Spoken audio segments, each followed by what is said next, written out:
ბედნიერი და წარმატებული კვირეული მინდა უსურვო ჩვენს მაყურებლებს და რადიო მსმენელებს. ჯანმრთელობა და კიდევ ერთხელ ჯანმრთელობა ჩვენს ოჯახებს და მოდი აბა დავიწყოთ ეს სამუშაო კვირაც. ამინდის პროგნოზი შაბათ-კვირას მთლად არ გამართლდა და მითქაი, ზიანი იყო და ღამის წვიმებს თუ არ ჩავთვლით დედაქალაქის მაცხოვრებლები თბილისის ქუჩებს მის შემოგარენცას მიაწდნენ. არც რეგიონები იყო სხვათა შორის უყურადღებოდ დარჩენილი, ასე რომ სოციალურ ქსელში ვინც აქტიურობდით, მადლობა ყველას, რომ კიდევ ერთხელ დაგვანახეთ ჩვენი უმშვენიერესი სამშობლოს ულამაზესი კუთხეები. მოკლედ ტრადიციულად ვიღაც ჩვენებდა ბუნწიახში, ვიღაც ფეხმარდი იყო მარათონში. ისეთებიც იყვნენ, ვინც გიორგობის აღნიშვნა 7 მაისსაც გააგრძელეს და მათ სიგრძეს ასმისებს ეთამაშებოდნენ. მოკლედ ამ ხრივ ცვლილება ნაკლებად არის. აი, ცვლილებებისთვის კი აქტიურად მიდის მზადება საკონსტიტუციო კომისიაში. პარლამენტის ხელმძღვანელობამ და ფრაქციების ნაწილმა დაიწყეს მონაწილეობის მიღება, ასე ვთქვათ, სხვადასხვა საჯარო განხილვებში, რომელიც რეგიონებში იმართება.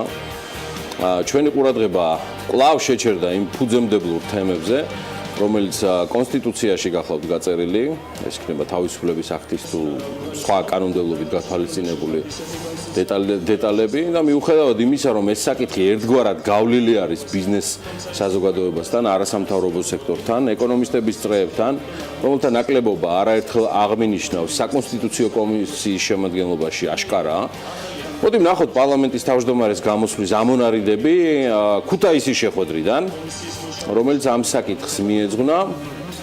ერთობ საგულისხმო აქცენტები და ტონალობაა მერწმუნეთ.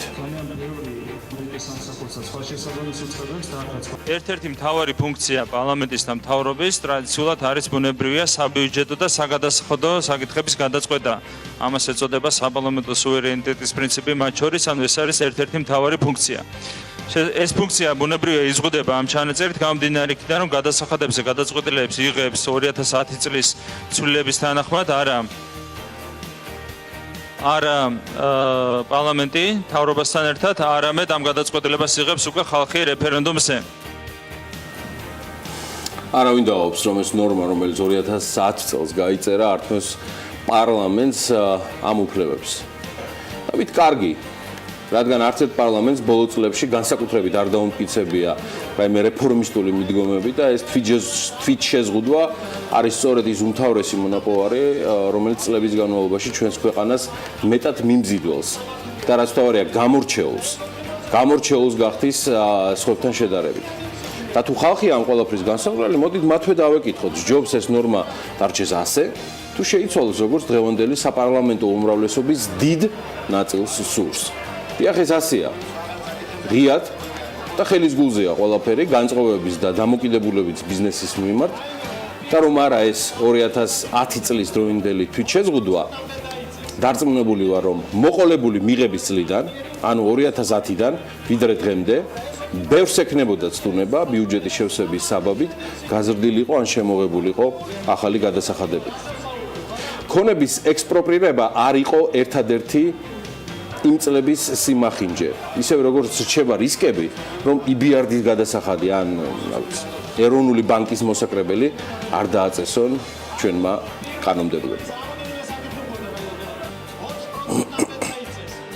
ნებისმიერი ახალი თითქმის ყველა ახალი გადასახადის შემოღებას და შესაბამისი განაკვეთის გაზრდას ესაჭიროება რეფერენდუმის ჩატარება. აქ ითქვა, რომ ასეთი პრეცედენტი არ არის ევროკავშირის ქვეყნებში და ეს მართლა ასეა.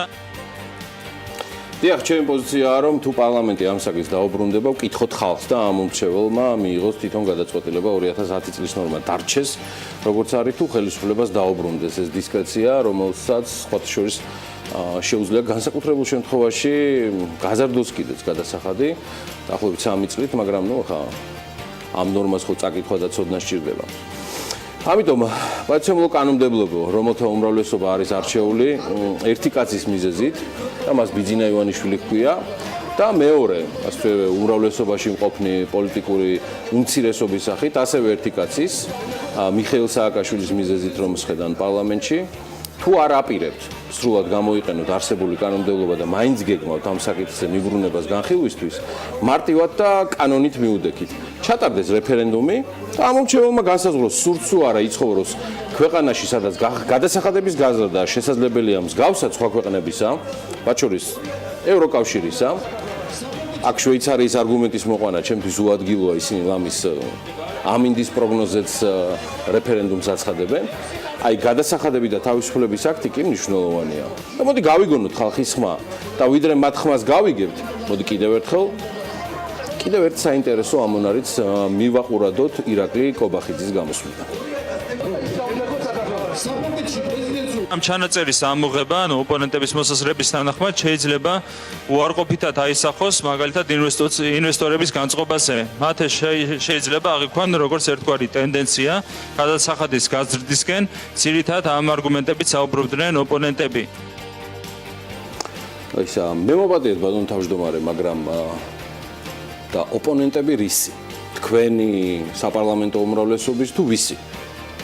თუ პარლამენტის პირველი პირისთვის თავისუფლების აქტის მხარდაჭერები ოპონენტები არიან, მაშინ სრულად გასაგებია დამოკიდებულებაც ბიზნესის მიმართ მისი და მოდი ასე ვიტყვი, ბიზნესის იმ საღი ნაწილის მიმართ, რომლებიც არ არიან შემჩნეულნი კონფორმიზმში და პოლიტიკურ კეკლუცობაში. სამწუხაროა, რომ ასეთები ცოტანი იყვნენ და არიან დღესაც, ცოტანი იყვნენ 2010-ში და ცოტანი არიან დღესაც 2017-ში. მე მსურს რომ პარლამენტის თავმჯდომარეს მიმართო და ვუთხრა, რომ თავისუფლების აქტი არის განსაკუთრებული მონაპოვარი და ეს მონაპოვარი შეიძლება პირადად მისიც გახდეს და თუ თქვენ უზრუნველყოფთ მის შენარჩუნებას, როგორც პარლამენტის თავმჯდომარე და ამ პოლიტიკური ფორმაციის ერთ-ერთი ლიდერი, მეწმუნეთ, ამას ექნება პირადად ჩემთვის მისი ხელმეორედ მიღების ძალა. მაშინ როცა ნამდვილად ვერ წარმომედგინა, რომ მაშინდელი, ანუ 2010 წლის დროინდელი მინისტრთა კაბინეტი და ადმინისტრაცია შეძლებდა ამ პაკეტის გატანას. რადგან იმ პერიოდში ვნახე ბევრი იავარქმნილი სხვა კანონმდებლობა, მათ შორის რეფორმისტული, რომელიც მახინჯდებოდა პარლამენტში შესვლისთანავე. დიახ, ეს პირადად თქვენი პარლამენტის თავმჯდომარის ვალდებულებაა ბიზნესის და საზოგადოების წინაშე. რა პოლიტიკური შეხედულებებიც არ უნდა გქონდეთ პირადად თქვენ და მართველი პარტიის წარმომადგენლებს. ეს არის ლამის ერთადერთი და უნიკალური ჩანაწერი, რომელთაც ჩვენ შეგვიძლია საქართველოს პოზიციონირება არა მხოლოდ ინვესტორებთან, არამედ მთავრობებთან, მულტინაციონალურ კორპორაციებთან, უბრალოდ მდიდარ ადამიანებთან, რომლებიც დაინახავენ ერთგვარ გარანტიებს ამ თვითშეზღუდვის საკონსტიტუციო ჩანაწერის ფონზე, რომ წინა წლებში საკუთრების უფლებების უხეშ ექსპროპრიაციაში არაერთხელ შემჩნეული საქართველოს ამ ტიპის კანონმდებლობით მიდის წინ. და ეს არის ლამის ერთადერთი, რითაც ჩვენ შეგვიძლია გავყიდოთ ის მიმზიდველობა, ის საინვესტიციო პოტენციალი და პორტფელი, რომელიც გააჩნია საქართველოს მკვეთრად მინიმალური ან თუნდაც არარსებული სხვა რესურსების ფონზე. დიახ, ჩვენი სხვაობა სხვა ქვეყნებთან არის და რჩება კვლავ ადამიანები, იდეები, გახსნილობა, საკუთრების და ფინანსური დაცულობა, რომელიც სწორედ ამგვარ კანონებზე და ამგვარ ნორმებზე იგება. ამიტომ ველი თქვენს დასტურს ან რეფერენდუმს ამ თემაზე და საკმაოდ საინტერესო განხილვების ფონზე, რომელსაც მე მგონი განსაკუთრებულად აშუქებენ ჩვენი პოლიტიკური ток-შოუები იქნება თუ პოლიტიკური გადაცემები. მე აქ გავჩერდები და ანა ლაპიაშვილთან გადავდივარ. ანა, რას ფიქრობ შენ ამ ნორმაზე? ანუ ამ შემთხვევაში აქვს თუ არა თქვათ პარლამენტს სურვილი რომ მოხდეს შენი აზრით ამ ნორმის გადახედვა თუ ამოწურულია ეს? ეს ის შემთხვევა, როდესაც ჯერ ისევ საუბარი გაგრძელდება, მიუხედავად იმისა, რომ არაერთხელ გადამწყვეტი პოზიცია იყო უკვე ნათქვამი ამასთან დაკავშირებით და როგორც ჩანს, პოლიტიკოსები კვლავ გააგრძელებენ ამ მრჩევლების მხრიდან ნებისმიერი არჩევანის ამ შემთხვევაში დამსახურებას მათი სიკეთეების, თუ რა ვიცი, განწყობის. ნუ და ასე იყოს, მაგრამ დილის პროლოგის ნაწილში მხოლოდ ერთი შემიძლია ვთქვა, რომ და ასე იყოს ამ საკითხზე, რომელიც მისამების ნაწილში იყო მთავარი გამოხატული, უბრალოდ არ შეიძლება რომ ითქვას. პარლამენტის თავმჯდომარე საუბრობდა, რომ მხარდამჭერების პოზიციებიც ვერაფრით ხდება, არათუ მისაღები, არამედ ამ დრომდე საფუძვლიანი არგუმენტებიც კი რთული მოსაზმენია და ტრადიციულად უფრო მსუბუქი თემა უნდა ავირჩიო პრინციპში, ვიდრე პოლიტიკური ნაწილი.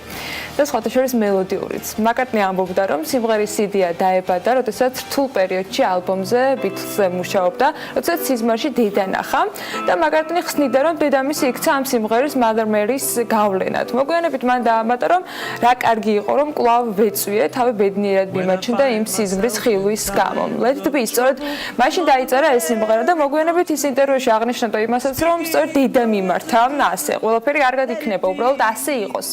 1970 წლის 8 მაისს გამოვიდა ბიტლზის ალბომი Let It Be. ჯგუფის წევრები ცოცხლად არჩენლები დღეს დააბეჭდნენ, თუმცა მათი მუსიკა განსაკუთრებით პოპულარული რჩება დღესაც. მათ შორის Game of Thrones-ის ფინალის სცენას ცნობილი სიმღერა Let It Go დაადეს, რომელიც ძალიან მოუხდა სხვათა შორის. ჯგუფს რაც შეეხება, არ მეგულება ადამიანი, ვისაც Let It Be ასე იყოს განწყობაზე დააყენებდა და ნებისმიერ შემთხვევაში დარწმუნებული რომ განწყობაზე ის მოქმედებს. მოკლედ, ბიტლზის ალბომების გაყიდვა უპრეცედენტოა და მთელი მსოფლიოს მასშტაბით 600 მილიონს აჭარბებს. ისე მაკარტნის სიმღერების შექმნის ისტორიას ყოველთვის აქვს რაღაცა განსაკუთრებული თემა და ცალკე ისტორიების გამოყოფა შეგვიძლია. მაგალითად, Yesterday-ზე ის საუბრობდა, რომ ძილში მოესმა საბოლოო სახე კი დილის საუზმეზე ერბო კვერცხის ჭამისას მისცა ამ სიმღერას. მოკლედ, ძალიან ჩახლართულია ბიტლზის ფანების დაკვირვებები, უფრო კვლევებიც კი ჯგუფის სიმღერებთან და მათი ალბომების გარეკანებზე გამოსახულ კომპოზიციებთან დაკავშირებით. ამ ნაწილს დილის საქმიანი ეთერისათვის აღარ გავშლი, ისედაც ვრცელი შესავალი გამოგვიდა და მოდით მოკლებით და კოლაჟზე გადავიდეთ, თუმცა მე მგონი კიდევ საინტერესო ამბები გვაქვს დღევანდელი დღისთვის შემონახული. თუ გავითვალისწინებთ იმას, რომ აღმოაჩინე, რომ მაკარტნის გამორჩეული ორი ჰიტი ორთავე სიზმარში ასე თქვა მოელანდა და მოუვიდა, წარმომიდგენია რა ინსპირაციასთან გვაქვს საქმე. Mother Mary, აგერ Let It Be, თუ არა, უკაცრავად Yesterday და მხოლოდ შემიძლია ვთქვა, რომ გასაოცარ ფაქტებს აღმოაჩენს ხოლმე ადამიანი საქმიან დიოში. მადლობა ანა ლაპიაშვილს. მე მიხარია, რომ მისი ხმა ნარნარი ესმის ასევე ჩვენს რადიო მსმენელს, რადიო თბილისის და რადიო ჰერეთის საშუალებით. ხო, მართლა Let It Be და ანას მაინც შევეხიდები. ბევრი აფერი სჭირდება, მაგრამ მაინც კიდევ ერთი ინფორმაციით, რომელიც გუშინ გვიან საღამოს გავცელდა, ძალიან გამახარა ამ ამბავმა. იტალიაში San Remo ჯუნიორის სიმღერის კონკურსზე საქართველოს 11 წლის ლიზი წერეთელმა წარადგინა და უმაღლესი ჯილდოც მოიპოვა. კონკურსზე ახალგაზრდა შემსრულებელს პროდიუსერი ნატო დუმბაძე და კომპოზიტორი გიგა კუხიანიძე ახდნენ, სწორედ მათ გაავრცელეს ეს საოცრად სასიხარულო ინფორმაცია, რომელსაც სული და გურით უერთდებით ჩვენი საქმიანი ეთერით, წარმატებები ლიზი წერეთელს და დარწმუნებული ვარ, რომ ის კიდევ ძალიან ბევრს და მნიშვნელოვან სიტყვის თავის სიტყვას ცხადია და თავისი ხმით. აბა რა ეგონათ ახლა იტალიელებს, წერეთლის ქალი რო ჩავიდოდა იქა, დაამთავრებდა ყველაფერს. ესე ვიცით ქართველებმა ორშაბათობით, კვირასაც და შაბათსაც, მოკლედ გავაუცეთ ევროპა ყველაფრით. მოდი ვნახოთ კიდევ რითი. რადგან არ დაიშალა მილოცვების დაძელი დაიწყო, მაშინ კიდევ ერთი. როგორ მართალია სერბეთი გეთანხმებით. კიდევ ერთი ამბავი, სერბეთში, ქალაქ ნოვში, ევროპის ჩემპიონატზე ბერძნულ-რომაული სტილით მოჭიდა ზურაბ დათუნაშვილმა ევროპის ჩემპიონობა კიდევ ერთხელ მოიპოვა და ის ფინალში გახდა გამარჯვებული 4-2 დაამარცხა რაძიკ კულიევი.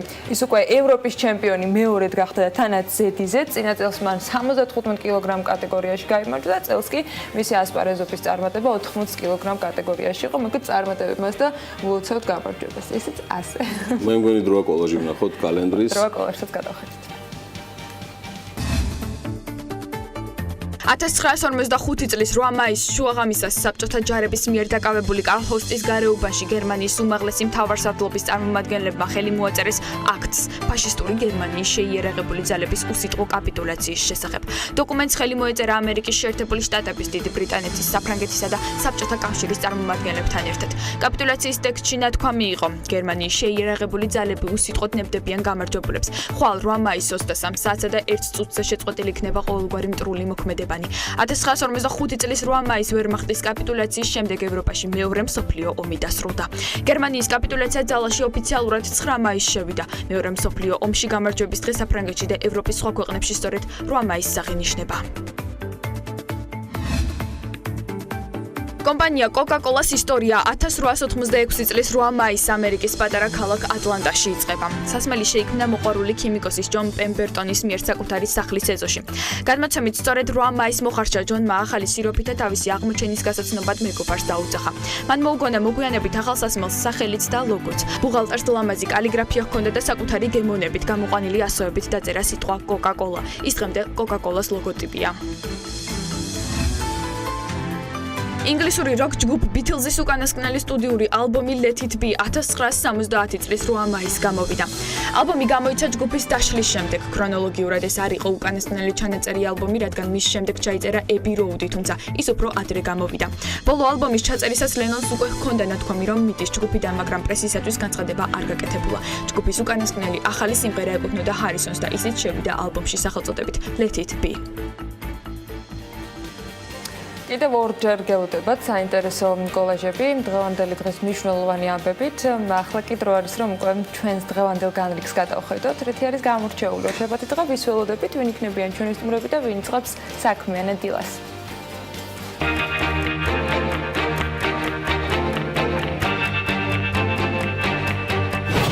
მაისის საქმიანი დაწყებისათვის დილიდან ზრუნავენ.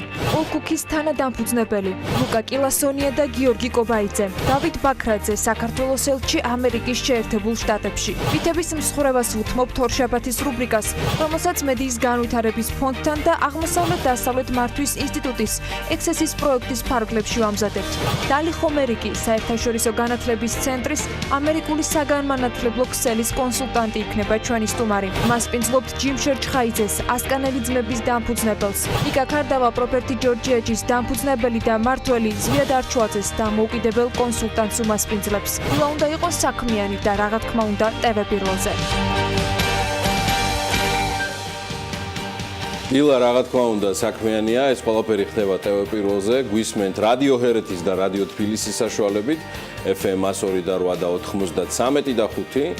მოკლედ მაგარი ამოქოქილები ვართ, ვერ გაგვაჩერებს ვერაფერი. გველის საინფორმაციო კოლაჟის სუპერ საინტერესო ჩამონათვალი, რომელსაც ტრადიციულად ანა ლაპიაშვილი გაგვაცნობს. ანა, დილამშვიდობის რა გაგვიმზადე დღეს?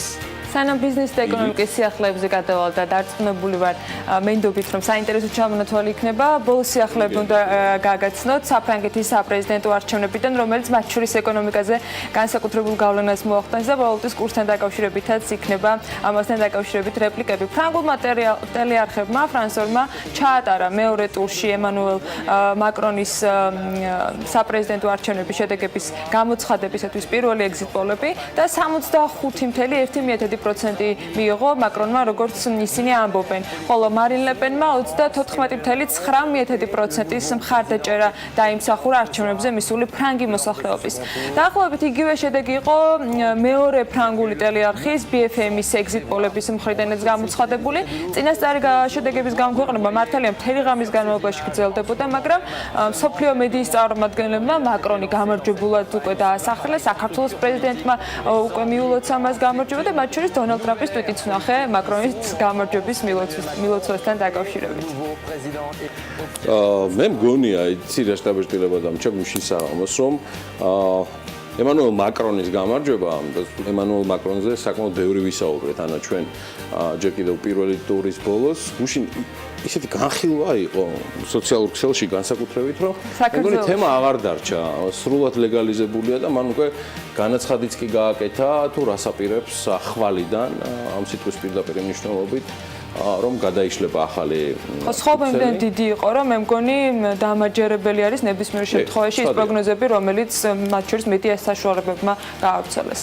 ხო, მე სამწუხაროდ არ ჩავრმავები ვარ 2009 წელს მაგალითად რას აკეთებდა 39 წლის წელს ემანუელ მაკრონი, მაგრამ დარწმუნებით ვიცი, რომ რუსეთის დედაქალაქის მოსკოვის მაშინდელი მერი იური მიხეილიძე ლუშკოვი იყო ერთ-ერთი მათთაგანი და საკმაოდ აქტიურობდა და ავანგარდში იყო აფხაზეთის თემისა და დაჟინებით ითხოვდა აფხაზეთისთვის დამოუკიდებლობის აღიარებას და ის რამდენჯერმე თუ მინიმუმ ერთხელ მაინც მე რაც ის საქმის კურსშიც ვარ ეწვია კიდეც აფხაზეთს მაგრამ ამა ყველაფერმა არ შეუშალა ხელი აწუყვე მოსკოვის ყოფილ მერს რომ თავის მეუღლესთან და თანმხლებ პირებთან ერთად სწვეოდა საქართველოს და დამტკბარიყო ადგილობრივი რა თქმა უნდა ქართული ნაირსახეობებით სხვადასხვა სიამოვნებებისა გუშინ სოციალურ ქსელში გავრცელდა სხვადასხვა ფოტოები რომ მოსკოვის ყოფილი მერი ეწვია მათ შორის მამა სერაფიმესაც რომელსაც გამორჩეული გალობა აქვს თუმცა მე არ ვიცი რა ხმით გალობენ საქართველოს ხელისუფლების წარმომადგენლები და რატომ არ მოქმედებს შესაბამისი კანონი და ეს კანონი რატო არ ვრცელდება მოსკოვის ყოფილ მერზე და მის მილიარდელ მეუღლეზე, აი ქალბატონი ელენე ბატურინა, რომელიც Forbes-ის რეიტინგებითაც კი მუდმივად იმყოფება წამყვან 500-ში ყველაზე მდიდარი ადამიანებისა მსოფლიოში. ნამდვილად არ ვიცი იმყოფებოდა თუ არა აფხაზეთში, თუმცა დარწმუნებული ვარ მისი დეველოპერული გაქანებები იქაც პოვებდა ასახვას, მაგრამ აი იური მიხეილისძე რგუშკოვი, რომელიც რითაც უნდა დატკბეს იმით ამ ქვეყანასთან დაკავშირებით, მათ შორის ქართული სუფრა იქნება ეს, ქართული ჰანგები, სულიერი მამების გალობა თუ სხვა რამ, ფაქტია რომ კანონი დაევა. შენ რას ფიქრობ? ყველაზე რთულად პრინციპში აღსაქმელი იყო თავად რუსული მედიის მხრიდან მინიშნება იმასთან დაკავშირებით, რომ ლუშკოვი არ ღვევს კანონს ოკუპაციის შესახებ, რომელიც საქართველოში მოქმედებს, რომლის თანახმადაც ის ადამიანები, რომლებიც აფხაზეთის საზღვარს გადაკვეთავენ არაღიარებული საზღვრიდან საქართველოს ტერიტორიაზე ვერ მოხვდებიან შესაბამისი კანონის მოქმედების გარეშე, ანუ რიგ შემთხვევაში გულისხმობა პატიმრობა ან ფულადი ჯარიმა. ნუ მთელი დღის განმავლობაში გვექნება დარწმუნებული ვარ, მათ შორის ჩვენი პოლიტიკური გადაცემებით ამ თემასთან დაკავშირებით ხელისუფლების წარმომადგენლების კომენტარის მოსმენის საშუალება იმ ადამიანების, რომლებსაც ევალებათ მათ შორის ამომრჩევლების მხრიდან მათ მიერ ან მათი წინამორბედების მიერ მიღებული კანონების დაცვა და ამ კანონების შესრულებაზე მითითება. აბსოლუტურად გეთანხმები და თუმცა თუ აქ არის საუბარი იმაზე, რომ კანონი არ კანონობს, იყო რამდენიმე მცდელობა, რომელიც ლოგიკური მარცხით დამთავრდა და დასრულდა ამ კანონის გაუქმებასთან თუ მისი რედაქციის შესვლასთან დაკავშირებით, ლეგალიზება მაინც გაუკეთოთ იმის სურვილებს, რომელიც არც ერთ შემთხვევაში არ უნდა წარმოადგენდეს ინდულგენციას რომელიმე ტიპის ადამიანისთვის. იქნება ეს მოსკოვის მერი, იქნება ეს ერთ-ერთი უმდიდრესი რუსული ოჯახი, თუ სხვა რა ბანალური მიზნებით და მიზეზებითაც არ უნდა იყვნენ ჩამოსულნი საქართველოში. აქ ზღვარი ქართულ სტუმარ მასპინძლობაზე არ გადის. აქ არის ზღვარი იმისი, რაც წესდება კანონის მიხედვით და ეს კანონი დარღვეულია. იყო თუ არა განხილვები ეს ცალკე თემა, ფაქტია დღეს კანონი მოქმედებს და ფაქტია რომ დღეს უნდა დაველოდოთ ნებისმიერ შემთხვევაში განმარტებებს, იმ განმარტებებს, რომლის ვალდებულებაც აქვთ, რომ გააკეთონ აღმასრულებელი ხელისუფლების წარმომადგენლებმა, მათ შორის და არა მხოლოდ აღმასრულებელი ხელისუფლების წარმომადგენლებმა. მოდით ჩვენ ბიზნეს სიახლეებს დავუბრუნდეთ, ჩვენი მაყურებლებისათვის, ტელევიზორზე და რადიო მსმენელებისათვის რადიო ჰერეთს და თბილისზე უკვე კარგა ხნის ნალოდინი ბიზნეს სიახლეების დროს, რომელსაც რამდენიმე წამში დავიწყოთ.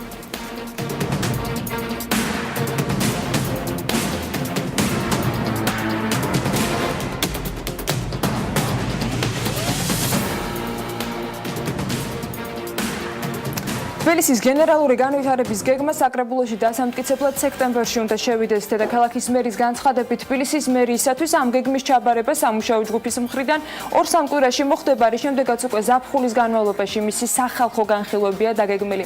დავით ნარმანიას თქმით, თბილისის გენერალური განვითარების გეგმაზე მომუშავე ჯგუფს გეგმის ჩამოსაყალიბებლად წელიწად ნახევარი ჰქონდა მიცემული. ეს პერიოდი კი მაისისთვის ბოლოს იწურება. დედაქალაქის მერის ინფორმაციითვე ჯგუფის წევრებთან ერთი შეხვედრა მერის ხელმძღვანელობაში უკვე ჰქონდა და გამოითქვა შენიშვნები და გენერალური გეგმა შესაბამისად იხვეწება. თბილისის მერი ამბობს, რომ ამ გეგმის მიხედვით ბევრი სიახლე იქნება და მშენებლობებთან დაკავშირებით ახალი რეგულაციები შემოვა. თბილისის გენერალურ გეგმაზე ვისაუბრებთ გადაცემის ბოლოსაც განაშენიანების სიახლეები დეველოპერულ რუბრიკაში ლიკა ქარდავასთან იქნება გაშლილი და კიდევ ერთი სიახლე, რომელიც დედაქალაქის მერისგან ვარაზის ხევი მელიქიშვილი კოსტავას სამკუთხედზე დაგეგმილ ცვლილებებს ეხება. დავით ნარმანია ამბობს, რომ მელიქიშვილზე საზოგადოებრივი ტრანსპორტისათვის ორმხრივი მოძრაობა ზაფხულიდან აღდგება. მისივე თქმით, ახლახანს დასრულდა კვლევა, რომლის თანახმადაც მელიქიშვილზე სპეციალურად ავტობუსებისათვის ხაზი მოეწყობა და მასზე სხვა სატრანსპორტო საშუალებებს მოძრაობა არ შეეძლებათ. პროექტის დასრულების შემდეგ კი ფილარმონიიდან ავტობუსები თბილისის სახელმწიფო უნივერსიტეტისაკენ მელიქიშვილის გამზირით იმოძრავებენ და აღარ მოუწევთ ფილარმონიიდან გმირთა მოედანზე ჩასვლა და შემდეგ ვარაზის ხევით უნივერსიტეტისაკენ გადაადგილება.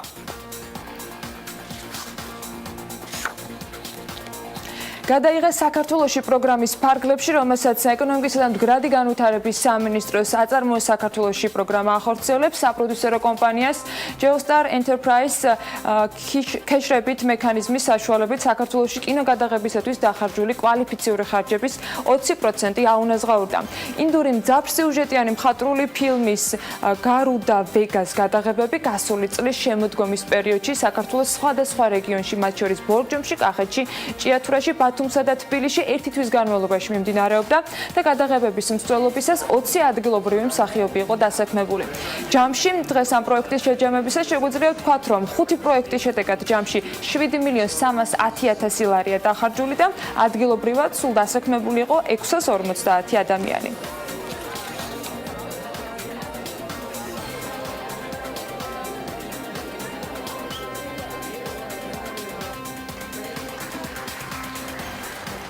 თბილისში გაცნობითი სახის ღონისძიება ინტენსიური სასწავლო კურსი კინოწარმოების მენეჯმენტის შესახებ გაიმართა, რომელიც 2017 წლის 8 მაისიდან 12 მაისის ჩათვლით ჩატარდა და ეს ღონისძიება საქართველოს ეკონომიკისა და მდგრადი განვითარების სამინისტროს სააგენტო საწარმოო საქართველოში პროგრამის გადაიღეს საქართველოში ორგანიზებით იმართება. თავად პროექტი ამერიკის შეერთებული შტატების საელჩოს დაფინანსებით ხორციელდება და არტარიას მხარდაჭერა აქვს.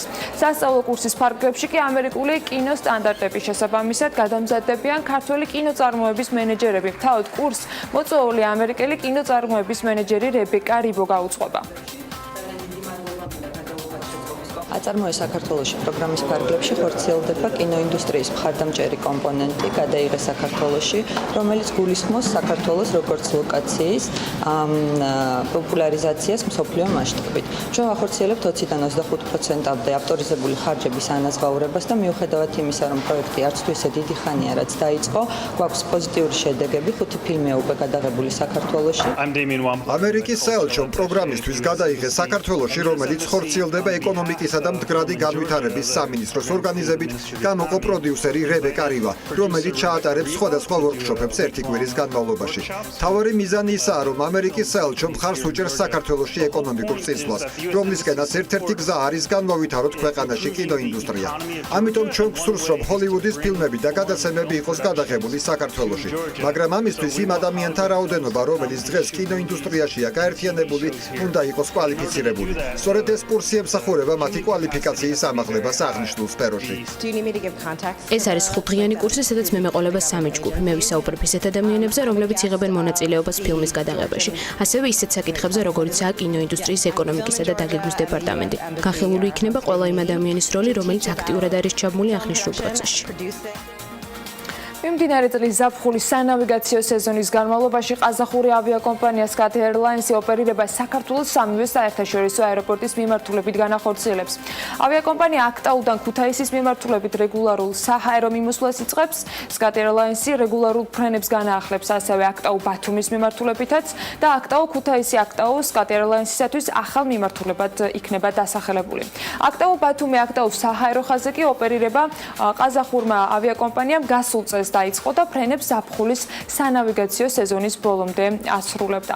საქართველოს ეკონომიკისა და მდგრადი განვითარების სამინისტროს სამოქალაქო ავიაციის სააგენტოს მიერ ავიაკომპანიას რეგულარული ფრენების შესასრულებლად ნებართვა 5 მაისს მიენიჭა. ირანული ავიაკომპანია Taban Airlines კი, რომელიც საქართველოს ავიაბაზარზე 2016 წელს შემოვიდა, თეირანი-თბილისი თეირანის მიმართულებით ფრენის სიხშირეს გაზრდის. Taban Airlines 2 სიხშირის ნაცვლად კვირაში 6 ჯერ იფრენს, გაზრდილი ფრენები 7 მაისიდან 22 სექტემბრამდე ყოველდღე შაბათის გარდა ყველა დღე შესრულდება. ავიაკომპანია გათვლას გაზრდილ მგზავრთნაკადზე აკეთებს ირანელი ტურისტებისათვის საქართველოს გახსნის შემდეგ მათი რაოდენობა მკვეთრად არის გაზრდილი. გასულ წელს მაგალითად ქვეყანას 13,651 ვიზიტორი სტუმრობდა, წლიური ზრდა კი 1008% შეადგენდა. პირველ 4 თვეში ქვეყანაში უკვე 50,000-ზე მეტი ვიზიტორია შემოსული. TAV Georgia წელს მგზავრთ გადაყვანის რეკორდულ მაჩვენებლებს ელოდება თბილისსა და ბათუმის აეროპორტების ოპერატორი კომპანიის გენერალური მენეჯერის მოადგილე ამბობს, რომ 2017 წელი ლიდერი წელი იქნება ავიაციის ისტორიაში. ოპტიმის წლის დასაწყისის მაჩვენებლები ამყარებს. აპრილში თბილისის საერთაშორისო აეროპორტში მგზავრთა 53%-იანი ზრდა დაფიქსირდა, ბათუმის საერთაშორისო აეროპორტში კი 51%-იანი. თია ზაქარაძის განცხადებით, ზაფხულის სეზონზე თბილისის საერთაშორისო აეროპორტში 7 ახალი ავიაკომპანია შემოდის, მათ შორის არის Galfiari, Nordavia, Wings of Lebanon და Air Arabia, რომლებიც ბათუმიდან იწყებენ რეისების შესრულებას. აქტიურდება ასევე ქართული Georgian Airways-იც, რომელიც ბარსელონას და ლონდონის მიმართულებით იფრენს, განაახლებს შიდა რეისს ბათუმის მიმართულებით. ყველაზე მოთხოვნადი მიმართულებების ტოპ 5-ეული კი, სადაც ტურისტები თბილისიდან მიემგზავრებიან, ამ დროისათვის ასე გამოიყურება. ეს არის მოსკოვი, დუბაი, სტამბოლი, კიევი და თეირანი. აქვე საერთაშორისო ავიაკომპანიის სიახლეები და Turkish Airlines-ის შესახებ რამდენიმე ინფორმაცია. ეროვნული ავიაგადამზიდავი თურქული Turkish Airlines-ი მგზავრთნაკადის შემცირებაზე ჩივის. სტატისტიკური ინფორმაციის მიხედვით 2017 წლის პირველ კვარტალში Turkish Airlines-ის 13 მილიონი მგზავრის მომსახურების გაწევის შესაძლებლობა ჰქონდა. გასული წლის ამავე პერიოდთან შედარებით კი ეს 8%-ით შემცირებული მაჩვენებელია. იანვარ-მარტში ავიაკომპანიაში შიდა მგზავრთ გადაყვანები 2.9%-ით, საერთაშორისო გადაზიდვები კი 11.8%-ით შეუმცირდა. შედარებისთვის 2016 წელს მგზავრთნაკადი 2.5%-ით 61.700.000 მგზავრამდეა გაზრდილი.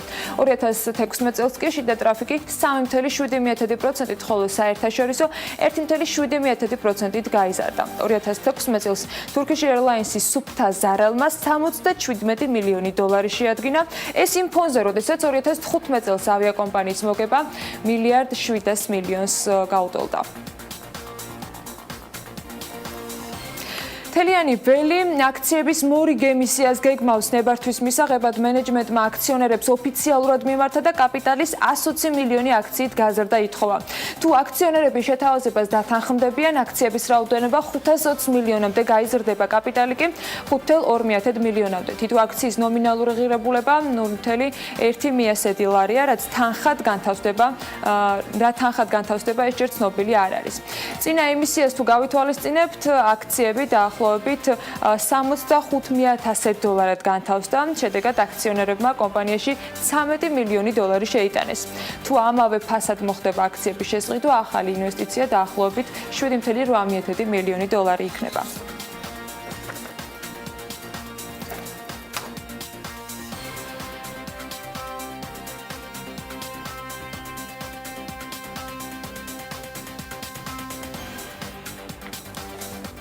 მოკეთ, ასეთი იყო ბიზნეს სიახლეების ეს ნაწილი, აუცილებლად უნდა დაელოდოთ მეორე ნაწილსაც. ახლა კი დღევანდელი დღის წესრიგს გადავხედოთ. 10 რომ 10 წუთი დააკლდება მასწავლებელთა პროფესიული განვითარების ეროვნულ ცენტრში ევროპულ და ევროატლანტიკურ სტრუქტურებში ინტეგრაციის საკითხებში სახელმწიფო მინისტრი ვიქტორ დოლიძე სემინარს მასწავლებელი მეგზური ევროპისაკენ გახსნით. 12 საათზე პარლამენტის იურიდიულ საკითხთა კომიტეტის სხდომა გაიმართება და 13 საათზე იურიდიულ საკითხთა კომიტეტში აზარტული და მომგებიანი თამაშების საკანონმდებლო ინიციატივის მუშაობელი სამუშაო ჯგუფის შეხვედრაა ჩანიშნული. 15 საათზე უკვე ბიუროს სხდომაზე შეიკრიბებიან კანონმდებლები და მიმდინარე კვირის დღის წესრიგსაც დაგეგმავენ. აი როგორ გაგვიწერა დღის წესრიგი ეროვნულმა ვალუტამ და არა მხოლოდ კვირის დასაწყისში, ამას სულ რამდენიმე წამში გავიგებთ.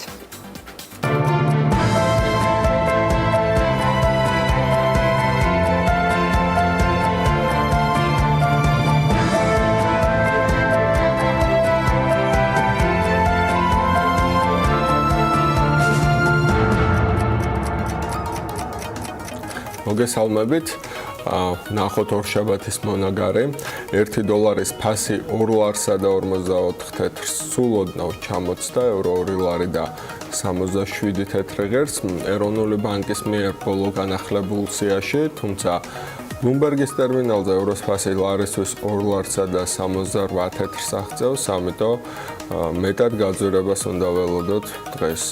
ბრიტანული გირვანქა სტერლინგის ფასი ანალოგიურად 3 ლარსა და 14.9 თეთრამდეც ვერ აღწევს ეროვნული ბანკის ბოლო განახლებით, თუმცა ბლუმბერგზე 3 ლარსა და 16 თეთრს აჭარბებს. ერთი მანათი ლარსა და 45-ზე ოდნავ მეტი ღირს, ლირაც ოდნავ გაძვირებულია და 68.9 თეთრი ღირს. კვირას ევროსპედი საფრანგეთის არჩევნებზე ეკიდა, რა თუ უცხოურ ბირჟებზე გაინტერესებთ. მაკრონის გამარჯვება ნიშნავდა, რომ პოლიტიკური რისკი საფრანგეთში ჩაცხრა, ლეპენის გამარჯვება კი ნიშნავდა საფრთხეს, რომ ევროკავშირის სიდიდით მეორე ეკონომიკა ერთიან სავალუტო სივრცეს დატოვებს კავშირთან ერთად. საბედნიეროდ ყველაფერი კარგისკენ მიდის, მაკრონი იმარჯვებს და ევროც მყარდება. დღეს 1 ევროს ფასი დოლარსა და 10 ცენტამდე მყარდება, გირვანქა სტერლინგის ფასი დოლარსა და 30 ცენტამდე აღწევს. დოლარი ზოგადად შესუსტებულია და ძირითადად სავალუტო კალათის მიმართ CAP-ის 6 თვიან რეკორდს ხსნის, მიუხედავად იმისა, რომ კარგი მონაცემები დადო დასაქმების სტატისტიკა, მაგრამ როგორც ჩანს, ინვესტორთა ყურადღება ევროპაში მიმდინარე მოვლენებმა მოიტაცა. იაპონური იენის ფასის ზრდაც დოლარის ზრდასთან ერთად ოდნავ ფერხდება და 1 დოლარი დაახლოებით 113 იენი ღირს. ბიტკოინის ფასი 1569 დოლარამდე ასული, როგორც ჩანს, ეს კრიპტოვალუტა ციფრულ ოქროდ იქცევა. თუმცა წინააღმდეგობის წერტილი ახლოსაა და ამიტომ ცოტა ხანი მოწდაშჯობს თუ ბიტკოინის შეძენას აპირებ. შეიძლება ფასმა კორექტირება გააკეთოს და გარკვეული პერიოდით ქვევითაც დაეშვას. ასევე მინდა გითხრათ, ბლუმბერგის ტერმინალის ფასები სხვადასხვა ვალუტასთან ლარის მიმართება თუ გაინტერესებთ, შეგიძლიათ შეხვიდეთ Forbes G-ზე და იქ არის სპეციალურად ჩაინსტალირებული ძალიან ელეგანტური დანამატი, რომელიც უფრო კარგ კურსს გაჩვენებთ ხანდახან, ანუ უფრო რეალობასთან ახლო მდგომს, ვიდრე ეროვნული ბანკის საიტი, რომელიც ყოველ 5 საათზე ახდება ხოლმე და შეიძლება მეორე 5 საათამდე ბევრი რამე მოხდეს და ვერ მოასწროს უბრალოდ რეაგირება.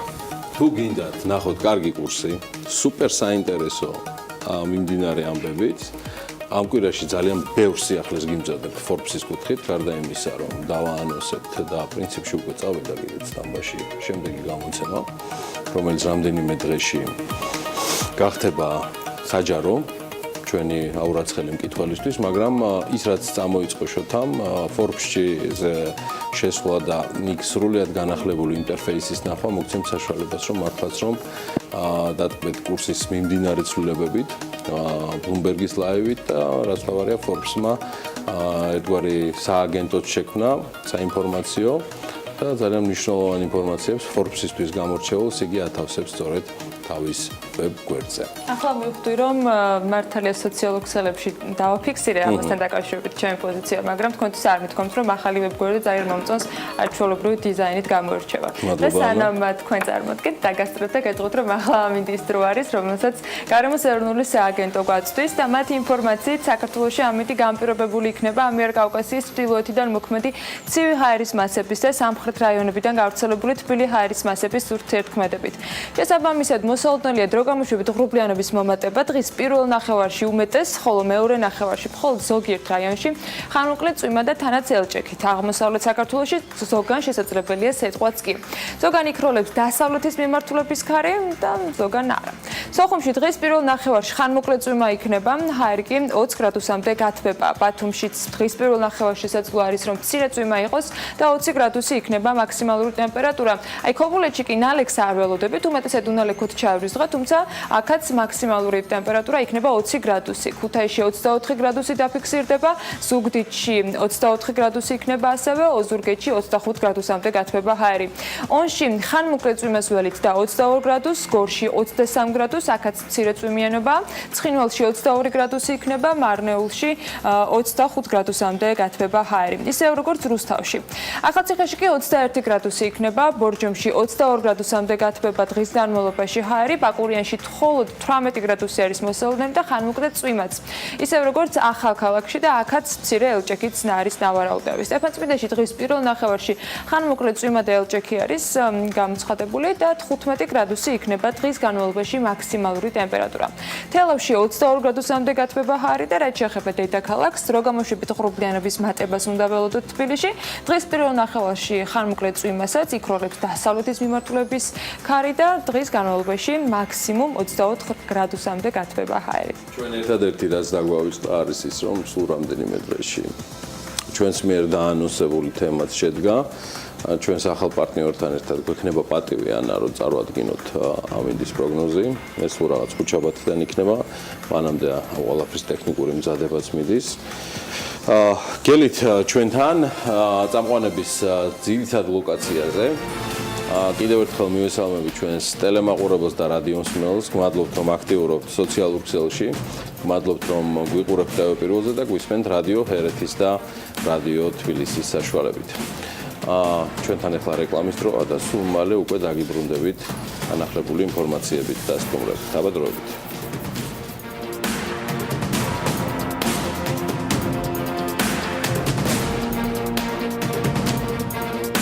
რეკლამის შემდეგ საქმიანი დილით დავბრუნდით პირდაპირ ეთერში. ტელეპირველზე გვიყურებთ და გვისმენთ ჩვენი პარტნიორი რადიოების ჰერეთის და თბილისის საშუალებით. ჩვენს ეთერში ახლა სტარტაპერის რუბრიკის დროა. პროექტი TBC ბანკის მიერ არის წახალისებული და მისი მიზანია დამწყები ბიზნესებისათვის ხელშეწყობა. დღევანდელ სტარტაპერს კი შოთა გაგვაცნობს ტრადიციულად. App Store-ში შეზღუდული შესაძლებლობების მქონე პირებისთვის პირველი ქართული აპლიკაცია All Cooks-ი გამოჩნდა, რომელიც გურმან უსინათლოებს ხელშეუწყობს გემრიელი კერძის დამოუკიდებლად მომზადებაში. აპლიკაციაზე ლემონდოს კურსდამთავრებულებმა იმუშავეს და ეს გამოცდილება მათთვის ბიზნესის წამოწყების საფუძველი გახდა. აპლიკაციასა და სტარტაპზე iDevelopersის დამფუძნებლები ჩვენ ჟურნალისტ ნინი ლონგურაშვილს ესაუბრენ და პატარა სიუჟეტიც მოამზადა ნინემ, შეგვიძლია შევხედოთ. ყველაფერი დაიწყო იქიდან, რომ დაახლოებით წელიწადნახევრის წინ კომპანია ლემონდუში გავიარეთ ტრენინგები iOS პროგრამირების, სადაც მე გიორგიმ და სანდრომ გავიცანით ერთმანეთი. როდესაც კურსი დავამთავრეთ, გავაკეთეთ ესეთი რესერჩი, ასე ვთქვათ, და არც ისე ბევრი კომპანია იყო საქართველოში, რომელიც აკეთებდა მობილურ აპლიკაციებს. შედეგად დავარეგისტრირეთ კომპანია ტექნოპარკში და დღემდე ესე ვაკეთებ ჩვენს საქმიანობას. ჩვენი აპლიკაცია მუშაობს ფუნქცია voice-over-ის დახმარებით. ეს არის ფუნქცია, რომელიც შექმნა Apple-მა, რაც ეხმარება უსინათლოებს, რომ გამოიყენოს სმარტფონები.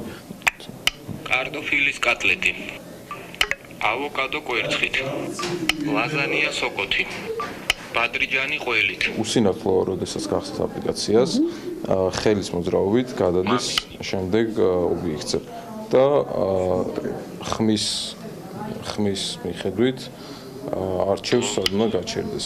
როდესაც არჩევს თავისთვის სასურველ ობიექტს, შემდეგ ორჯერ სწრაფად დაჭერით, შედის და შემდეგ იწყებს რეცეპტის 100 გრამი კარაქი, 100 გრამი შავი შოკოლადი, 100 გრამი რძიანი შოკოლადი და ასევე შეუძლია ნებისმიერ ადგილას აპლიკაცია გააჩეროს ხელის აქტივი მოძრაობით.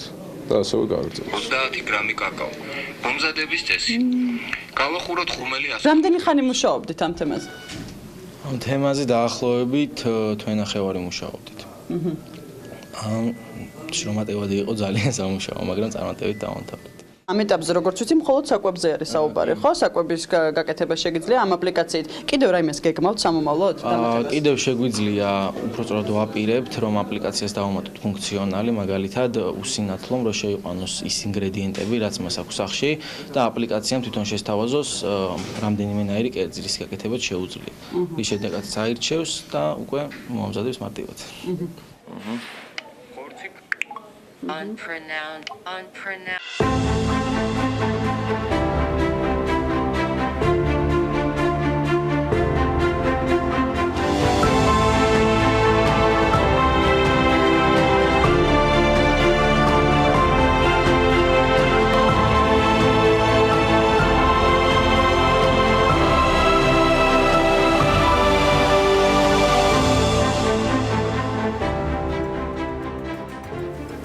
მასპინძლობთ All Cooks-ის თანადამფუძნებლებს გიორგი კობაიძეს და ლუკა კილასონიას. გამარჯობა, მადლობა ჩვენთან მობრძანებისთვის. პირველ რიგში მინდა რომ თქვენი სერვისის შესახებ მოგვიყვეთ, როგორ დაიბადა იდეა და რა გეგმები გაქვთ All Cooks-თან დაკავშირებით. მოგესალმებით. იდეა დაიბადა იქიდან რომ ჩვენ გავიარეთ კურსები ლემონდ ტრეინინგ ცენტრში, სადაც ქონდა დავალება, რომ უნდა შეგვექმნა აპლიკაცია, რომელიც იქნებოდა მორგებული ქართულ უსინათლოებზე, კერძოდ. შემდეგ რამდენიმე ვარიანტი ქონდა და საბოლოოდ გადავწყვიტეთ გავაკეთებინა აპლიკაცია, რომელიც დაეხმარებოდა ქართულ უსინათლოებს მოემზადებინათ კერძები. iDevelopers არის თქვენი კომპანია. რამდენი წლის თუთოების არის ჯერ?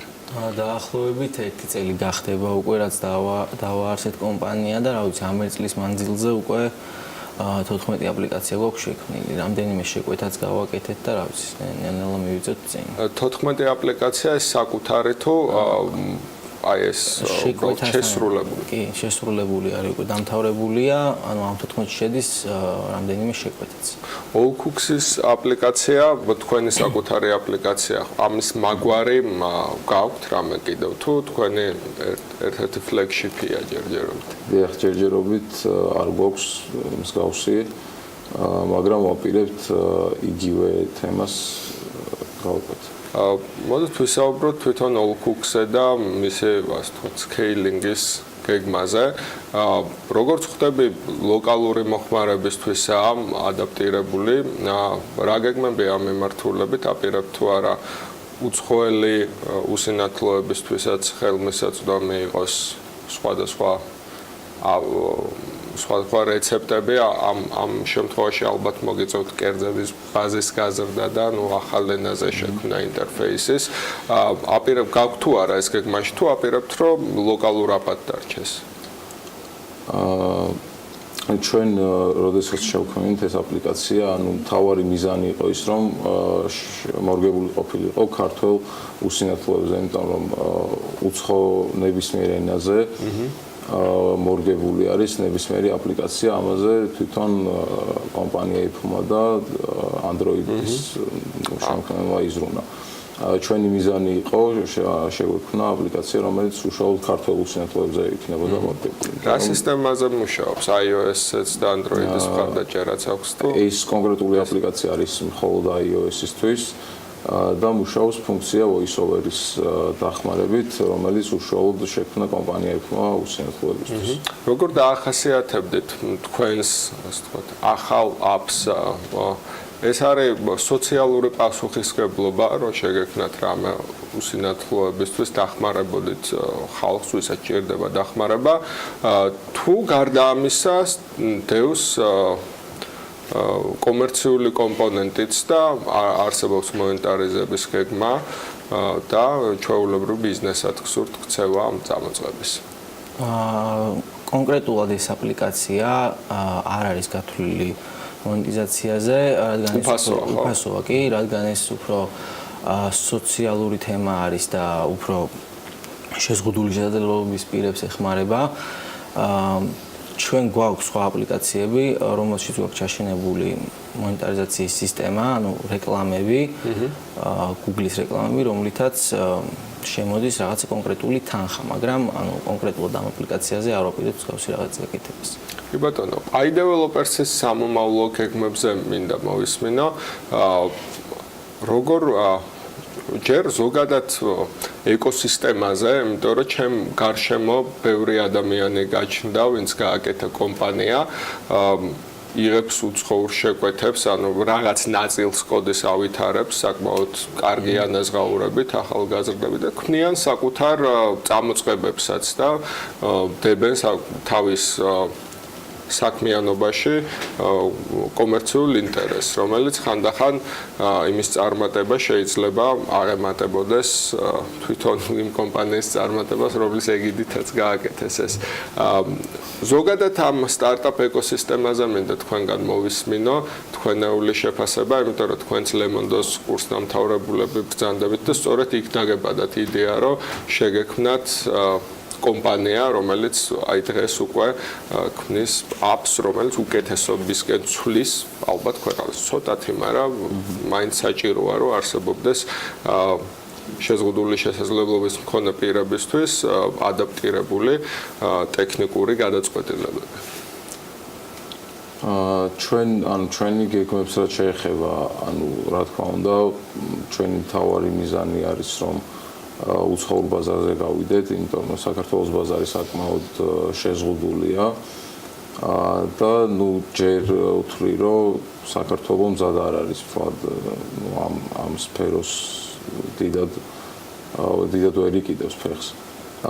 საბოლოო მიზანია უცხოურ ბაზარზე გასვლა, მაგრამ საქართველოს ბაზარზეც, რა თქმა უნდა, მნიშვნელოვანია, რადგან ჩვენთვის პრიორიტეტულია, რომ ჩვენ ქვეყანაში გავაკეთოთ რაღაც, რაც უკეთესობისკენ შეცვლის. აი რას გულისხმობთ, როცა ამბობთ, რომ საქართველოს ამისთვის ჯერ მზად არის. ანუ ეს სტარტაპ ცეცხლება, რაც დაიწყო, ეგრეთ წოდებული ჰაიფია, რომელსაც ფული არ უმაგრებს ჩვენგან ზურგს, ანუ VC ფანდები, ენჯელ ინვესტორები რო არ არის და უბრალოდ ხო არსებობს რამდენიმე პროგრამა, როგორც სახელმწიფო, ისე კომერციული კომპანიების, როგორც არის ეს TBC სტარტაპი, რომელიც ახალისებს ამას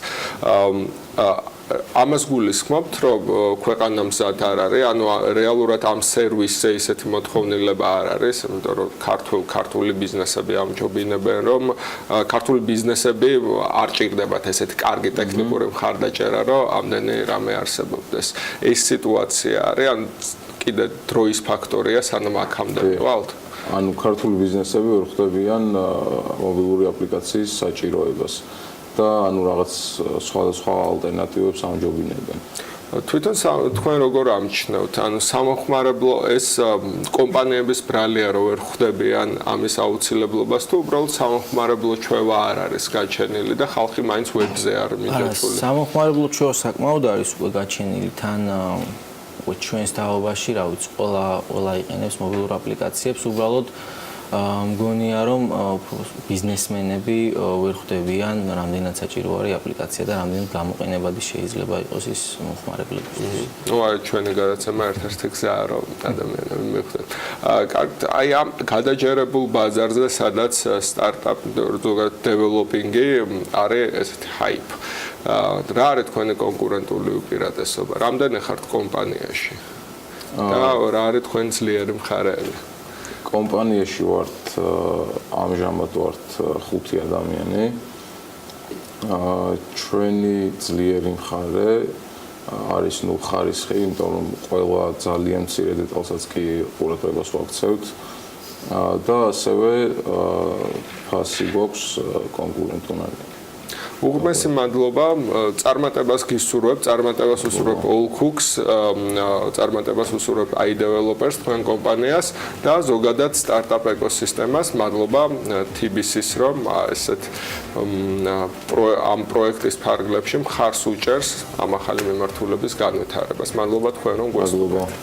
მადლობა შოთა საინტერესო რუბრიკის მასპინძლობისთვის და მადლობა მის სტუმრებს საინტერესო ინფორმაციებისთვის. რა თქმა უნდა, რუბრიკის მხარდამჭერებს. ჩვენ კი დარწმუნებული ვარ, რომ ასეთი წამოწყებების აქტიური მხარდამჭერებს შემოგვიერთეთ. შტატების პრეზიდენტმა დონალდ ტრამპმა ხელი მოაწერა საკანონმდებლო აქტს, რომლითაც პირველად მოხდა შტატების კანონით საქართველოს ტერიტორიების, აფხაზეთის და ცხინვალის რეგიონების რუსეთის მიერ ოკუპირებულად აღიარება. დაწესდა შეზღუდვა ნებისმიერ ამერიკის შეერთებული შტატების დაფინანსებამდე იმ სახელმწიფოების, რომლებიც არ აღიარებენ საქართველოს ტერიტორიულ მთლიანობას.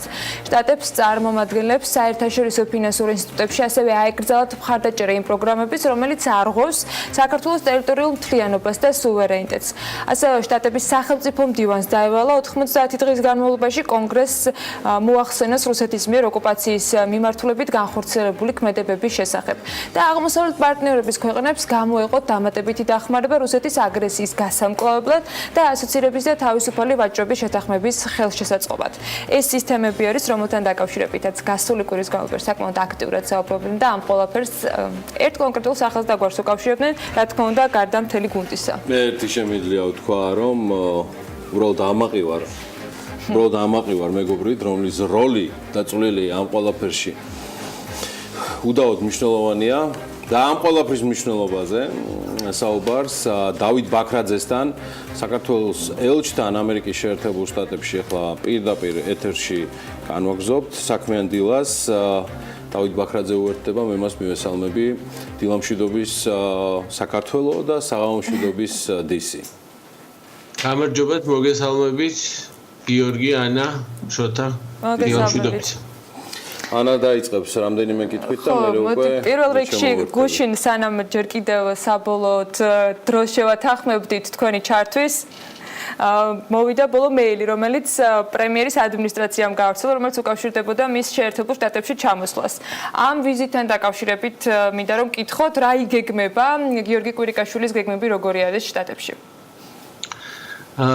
ესე იგი უკვე საქართველოს სამთავრობო დელეგაცია პრემიერ-მინისტრის ხელმძღვანელობით უკვე ვაშინგტონშია და დღეს დილიდან პრემიერ-მინისტრი უკვე დაიწყებს შეხვედრებს.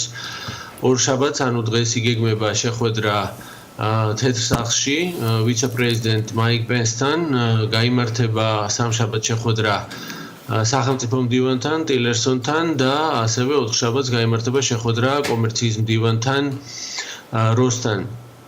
ვიზიტის ფარგლებში, რა თქმა უნდა, გაიმართება შეხვედრა წამყვან პოლიტიკოსებთან და კონგრესში პრემიერ-მინისტრი შეხვდება სენატორებს, საქართველოს აქტიურ მხარდამჭერებს. ჩვენ იმედი ამ თემაზეც ვისაუბრებთ.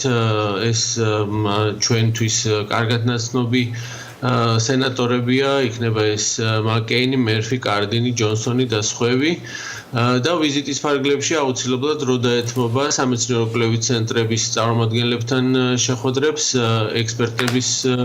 ექსპერტებთან დისკუსია სხვა საკითხებზე, როგორც ამერიკის, ისე საერთაშორისო პოლიტიკის თემებზე, რეგიონში მიმდინარე მოვლენებზე და რასაკვირველია პრემიერ-მინისტრი ამ შეხვედრების დროს ყურადღებას გაამახვილებს საქართველოს. რა არის მთავარი გზავნილი და მთავარი სათქმელი, რომელიც ამ ვიზიტისას საქართველოს მთავრობის ხელმძღვანელს ექნება შეერთებული შტატების მაღალჩინოსნებთან და არა მხოლოდ?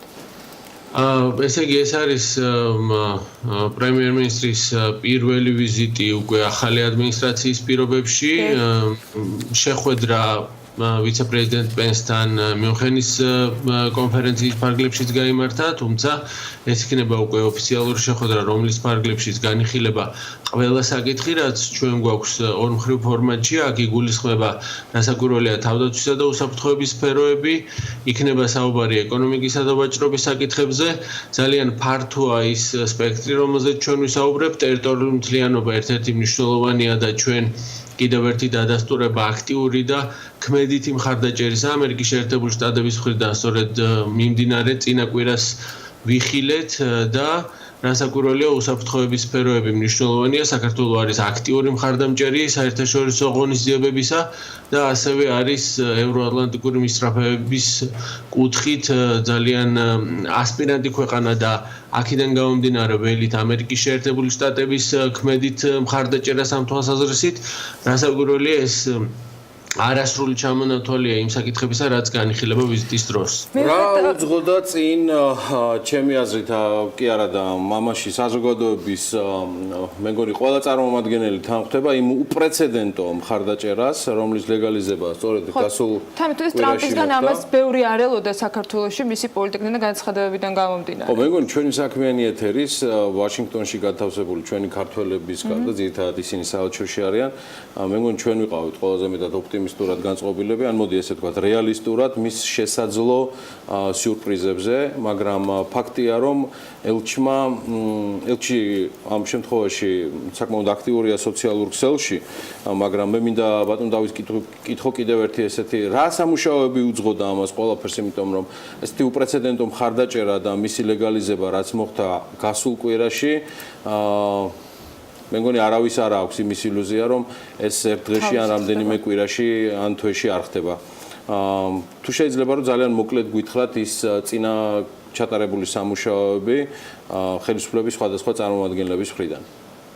ჩვენ რასაკვირველია მუშაობა სხვა მიმართულებით გვაქვს რასაკვირველია ამ შემთხვევაში თუ ჩვენ კონკრეტულად კონგრესზე ვისაუბრებთ წინა კვირა დაიწყო ჯერ პირველ რიგში იმ წერილით რომელიც 30-მა კონგრესმენმა გააგზავნა პრეზიდენტის სახელზე რაც 25 წლის დიპლომატიური ურთიერთობების აღნიშვნას უკავშირდებოდა და მიმოიხილავდა იმ წინსვლას, იმ პროგრესს, რომელიც საქართველოს განიცადა დემოკრატიული ტრანსფორმაციის კუთხით, იმ მნიშვნელოვან ეკონომიკურ და მიმზიდველ გარემოს, რომელიც საქართველოში ჩამოყალიბდა და შეიქმნა კორუფციასთან ბრძოლის მედია თავისუფლების კუთხით გაადგმულ ნაბიჯებს. ასევე შეახსენებდა ადმინისტრაციას იმ წვლილს, რომელიც საქართველოს ევროატლანტიკური უსაფრთხოების კუთხით აქვს და მთლიანად ეს იყო ძალიან კარგი მხარდამჭერი წერილი, რომელიც მომზადდა ჩვენი მხარდამჭერი კონგრესმენების მხრიდან და იყო კვირა რომელიც უნდა ასე ვთქვათ მომსახურებოდა საკუთრივ კონგრესის მხრიდან ბიუჯეტის მიღებას გამომდინარე იქიდან რომ უკვე პარასკევს სრულდებოდა ასე ვთქვათ ის ვადა როდესაც ბიუჯეტი უნდა მიეღო და დაემტკიცებინა კონგრესს ჩვენ რასაკვირველია უკვე 2008 წლის შემდეგ დიპლომატია აქტიურად მუშაობდა რომ საბიუჯეტო კანონში სწორედ ასეთი ჩანაწერი ყოფილიყო ჩვენ ყოველწლიურად შეხვედრები გქონდა მე ჩემ წინა პოზიციიდან გამომდინარე ამერიკის შეერთებულ შტატებში ვიზიტის დროს ყოველთვის ამ საკითხებზეც ვამახვილებდი ყურადღებას და ეს მუდმივად იყო ჩვენი დღის წესრიგში თუმცა გარკვეულ პერიოდში უკვე წლის დასაწყისში გამოჩნდა იმის შესაძლებლობა რომ კონსოლიდირებული ყოფილიყო ამ შემთხვევაში კონგრესიც და სენატიც იმისთვის რომ ეს ჩანაწერი ჩვენ უკვე საბოლოო დოკუმენტში გვეხილა და უკვე 4 შაბათ დღეს კონგრესის მხრიდან მივიღეთ უბრალოდ წარმომადგენელთა პალატის მხრიდან მივიღეთ ძალიან მკაფიო მხარდაჭერა დოკუმენტისა რომელიც შეიცავდა ქართულ რედაქციაში ჩვენ გულისხმობთ იმ ჩანაწერს რომელიც დასათაურებულია როგორც საქართველოს რეგიონების აფხაზეთისა და ცხინვალის რეგიონის ოკუპაცია და რომელიც ძალიან მკაფიოდ აყალიბებს იმ ღონისძიებებს რომელიც ფინანსური დოკუმენტის სპეციფიკიდან გამომდინარე უნდა მიიღოს ამერიკის შეერთებულმა შტატებმა იმისთვის რომ ერთის მხრივ ხაზი გაუსვას იმ არსებულ ვითარებას რომელიც შექმნილია რეგიონში ოკუპაციის სახით და მეორეს მხრივ თავიდან აიცილოს და შემაფერხებელი ფაქტორები გააჩინოს მის ფინანსურ დოკუმენტში იმისთვის რომ გამოირიცხოს მომავალში კიდევ მსგავსი ფაქტები აქედან გამომდინარე ეს ძალიან კარგი მხარდამჭერი წერილი რომლის ერთ-ერთი პუნქტი იმასაც მოიცავს რომ სახელმწიფო დეპარტამენტი კონგრესს მიაწვდის ინფორმაციას 90 დღის ვადაში ამ თვალსაზრისით რუსეთის მიერ გაადგმული ნაბიჯების შესახებ და რასაკვირველია ამ თვალსაზრისით ძალიან მნიშვნელოვანი იყო ჩვენი დიპლომატიური აქტიურობა მაგრამ ამასთანავე გუნდური მიდგომა როგორც პარლამენტის მხრიდან ჩვენ 4 საპარლამენტო დელეგაცია სხვადასხვა ფორმატებით იმყოფებოდა უკვე წლის განმავლობაში ამერიკის შეერთებულ შტატებში, სადაც ძალიან თანამედროვე და მნიშვნელოვანი გზავნილები მიდიოდა მათ კოლეგებთან, ასევე აღმასრულებელი ხელისუფლების დონეზე საგარეო საქმეთა მინისტრის 2 ვიზიტი იყო, პირველი ვიცე-პრემიერი დიმიტრი ქუმციშვილი, ვიცე-პრემიერი ალექსანდრე ჯეჯელოვა, იყო შეხვედრა თავდაცვის მდივანთან, თავდაცვის მინისტრისა და ამ ყველაფერმა საბოლოო ჯამში მოახდინა იმ ასე ვთქვათ კონცენტრირება იმ მხარდაჭერისა, რომელიც გამოიხატა საბოლოო ჯამში იმ საბიუჯეტო დოკუმენტში, რომელსაც ხელი მოაწერა პრეზიდენტმა უკვე პარასკევს. ბატონ დავით, იმ შედეგებზე და მის სიკეთეებზე, რომელზეც ახლა თქვენ საუბრობთ, ძალიან ბევრი თქვა, მათ შორის საქართველოშიც და ყველა პოლიტიკური ფორმაციის მხრიდან თუ კრიტიკული, თქვა საზოგადოების დამოუკიდებლობის მხრიდან, მაგრამ თქვენ ახსენეთ ის 90 დღე და შედეგები, რომელიც ამას შეძრება მოყვეს და ისიც უნდა დავადასტურო, რომ ბოლო 1 თვის განმავლობაში განსაკუთრებით ძალიან დიდი რაოდენობით შეხვედრები გაიმართა შტატებში აღმასრულებელი ხელისუფლების მხრიდან. რა იქნება შემდეგ?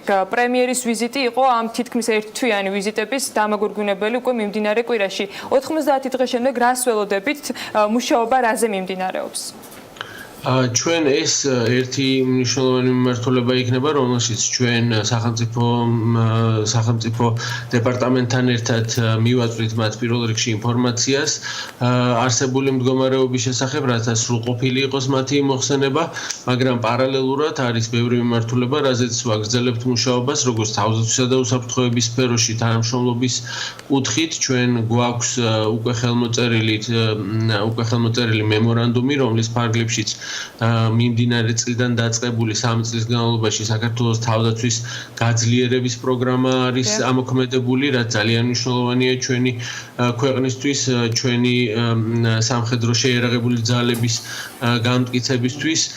ჩვენ გვაქვს რასაკვირველია ისევ კონგრესს რომ დაუბრუნდეთ რამდენიმე გეგმა, ერთ-ერთი მათგანი უკვე დაძრულია, ეს არის სენატმა მოამზადა და ორი სენატორის ინიცირებით, ეს არის რესპუბლიკელებისგან ვიკერი და დემოკრატებისგან კარდინი, რომელთაც წარადგინეს რეზოლუციის პროექტი საქართველოს ტერიტორიული მთლიანობის მხარდაჭერის შესახებ სენატში. თქვენ მოგეხსენებათ მსგავსი რეზოლუცია წარმომადგენელთა პალატაში გასული წლის 8 სექტემბერს იქნა მიღებული და ჩვენ იმედი გვაქვს, რომ მოვახდენთ მაქსიმალურად კონსოლიდირებას მხარდაჭერისა, რასაც გარკვეული პროცედურები დრო ჭირდება და ალბათ რამდენიმე თვეს უკავშირდება, თუმცა ეს პერიოდი ჩვენგან მოხმარდება სრულად კონსოლიდირებას და მობილიზებას ამ მხარდაჭერისთვის. უკვე 2018 წლის ბიუჯეტს წარმოადგენს პრეზიდენტი ალბათ ერთი თვის პერიოდში და ეს ბიუჯეტიც თავის მხრივ უკვე ჩვენი ინტერესის სფეროშია, გამომდინარე იქიდან, რომ ჩვენ ძალიან მნიშვნელოვან მხარდაჭერას ვიღებთ. თქვენ ახსენეთ კიდევაც შესავალში, რომ განსაზღვრულია 100 მილიონი მხარდაჭერა რუსული აგრესიისგან, ასე ვთქვათ, დასაცავად და მეორეს მხრივ გასაძლიერებლად ეკონომიკური და პოლიტიკური სიტუაციისა სამეზობლო სახელმწიფოებში და ჩვენ როგორც ევროკავშირის ასოცირებულ სახელმწიფოს გვაქვს ასოცირების შეთანხმება, გვაქვს თავისუფალი ვაჭრობის შეთანხმება და მათი იმპლემენტაციისთვის მაქსიმალური მხარდაჭერის მიღება ამერიკის შეერთებული შტატების მხრიდან იქნება ჩვენთვის. ბოლო კითხვა ძალიან მოკლედ მინდა, მაინც პრემიერის ვიზიტიდან გამომდინარე, დარწმუნებული რომ ბევრჯერ გაისმება ეს კითხვა მიმდინარე კვირაში, როდისთვის იგეგმება და თუ მზადდება უკვე წინასწარ პრეზიდენტის და საქართველოს ხელისუფლების ლიდერის შეხვედრა. საუბრობ ტრამპის და ამ შემთხვევაში გიორგი კვირიკაშვილის შეხვედრაზე. ჩვენ ამ ვიზიტთან დაკავშირებით უნდა აღინიშნოს, რომ ეს არის ვიზიტი, რომელიც დაიგეგმა და მომზადდა მიუნხენის კონფერენციის ფარგლებში გამართული შეხვედრის დროს ვიცე-პრეზიდენტმა მოიწვია საქართველოს პრემიერ-მინისტრი ამერიკის შეერთებულ შტატებში. ამდენად ამ ვიზიტის ფარგლებში სწორედ ვიცე-პრეზიდენტია საქართველოს პრემიერ-მინისტრის მასპინძელი და რასაკვირველია, ჩვენ ამ შემთხვევაში ვსაუბრობთ ახალ ადმინისტრაციასთან, რომელიც სულ 3 თვეა რაც შეუდგა მუშაობას, დარწმუნებული ვარ, რომ უკვე პირველი თვეები იძლევა იმის საშუალებას ვივარაუდოთ, რომ ჩვენ ძალიან აქტიური და პროგრესირებადი ურთიერთობების და დინამიკა გვექნება ამერიკის შეერთებულ შტატებთან, რაც გამოიხატება ჩვენს დღის წესრიგში არსებული სტრატეგიული პარტნიორობის ფარგლებში არსებული მიმართულებებით ჩვენი თანამშრომლობის გაძლიერებისკენ. საქართველოს ელჩი ამერიკის შეერთებულ შტატებში დავით ბაქრაძე გსტუმრობდა დილა ადრიან გვიანი საღამო არის უკვე ვაშინგტონში. მადლობა მას მისი დროისთვის. მე წარმატებებს ვუსურვებ საკმაოდ დაძაბული 48 საათი ელის ქართულ დელეგაციას და ცხადია მათ მასპინძლებს, ამ შემთხვევაში თანამასპინძლობას მათ საქართველოს საელჩო ამერიკის შეერთებულ შტატებში უწევს, თუმცა დავით ბაქრაძე და მისი ადგილობრივი გუნდი არ ურჩივიან ესეთ დაძაბულ საათებს. ამის მიზეზი არის ის ფაქტიურად ნონ-სტოპ რეჟიმი, რაშიც საელჩოს გუნდი აგრძელებს მუშაობას. მისი ბოლო შეხვედრა სხვათა შორის პიტერ ვისკლოსკისთან იყო. ეს არის დემოკრატი კონგრესმენი ინდიანადან. ვისკლოსკი, დიახ, არ შემშლია. და მე დარწმუნებული ვარ, რომ ამ კვირის განმავლობაში ჩვენ კიდევ გვექნება საშუალება, რომ საელჩოს ან ხელისუფლების რომელიმე წარმომადგენელთან ერთად მივიღოთ დასტური და ერთად შევაფასოთ მათი ასე ვთქვათ, ვიზიტი ამერიკის შეერთებულ შტატებში და საკმაოდ მნიშვნელოვანი შეხვედრები. რეკლამის დრო არის TV პირველზე, გვიყურებთ TV პირველზე და გვისმენთ რადიო ჰერეთის და რადიო თბილისის საშუალებით.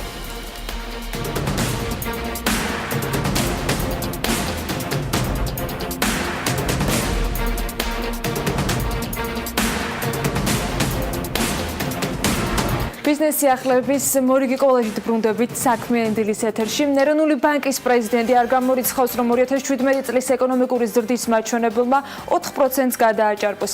ანალიტიკაში ელენე კვანჭელაშვილთან სტუმრობისას კობა გვენეტაძემ განაცხადა, რომ ეკონომიკური ზრდის მაჩვენებლები ნამდვილად კარგია, რაც კიდევ უფრო ამყარებს პოზიციას, რომ შესაძლებელი იქნება გასულ წელს მაღალი ზრდის მიღწევა. ამ შემთხვევაში 4%-ია საუბარი, მაგრამ არ არის გამორიცხული, რომ 4%-ზეც მაღალი იყოს. ჯერჯერობით გვაქვს ის პროცენტული ზრდა ბოლო მონაცემებით, რაც ადრე გქონდა 4%, მაგრამ დროთა განმავლობაში, როდესაც შევხედავთ ციფრებს და შედეგი მონეტარული პოლიტიკის სხდომების დროს იქნება განსხვავებული, ამბობს კობა გვენეტაძე.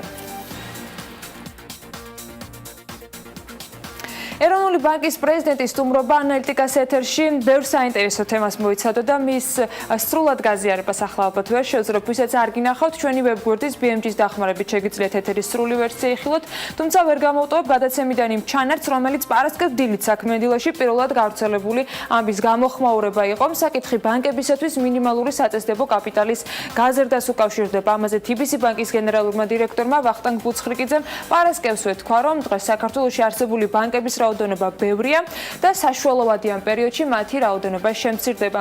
ბუცხრიკიძის თქმითვე, იმ ზომის ქვეყნებში, როგორიც საქართველოა, საშუალოდ 7-10 ბანკი უნდა ოპერირებდეს. ვფიქრობთ, რომ ის რაოდენობა ბანკების არის საკმაოდ დიდი და ალბათ საშუალოვადაში მოსალოდნელი არის, რომ ბანკების რაოდენობა შემცირდება. ქვეყანა, სადაც არის მოსახლეობა 4 მილიონზე ნაკლები, გულისხმობ რაოდენობა ბანკების არის დღეს ბევრი, ანუ შესაბამისად საშუალოვადაში ისეთი ზომის ქვეყნიც, როგორც არის საქართველო, ალბათ საკმარისი უნდა იყოს მაქსიმუმ 7-დან 10 ბანკი.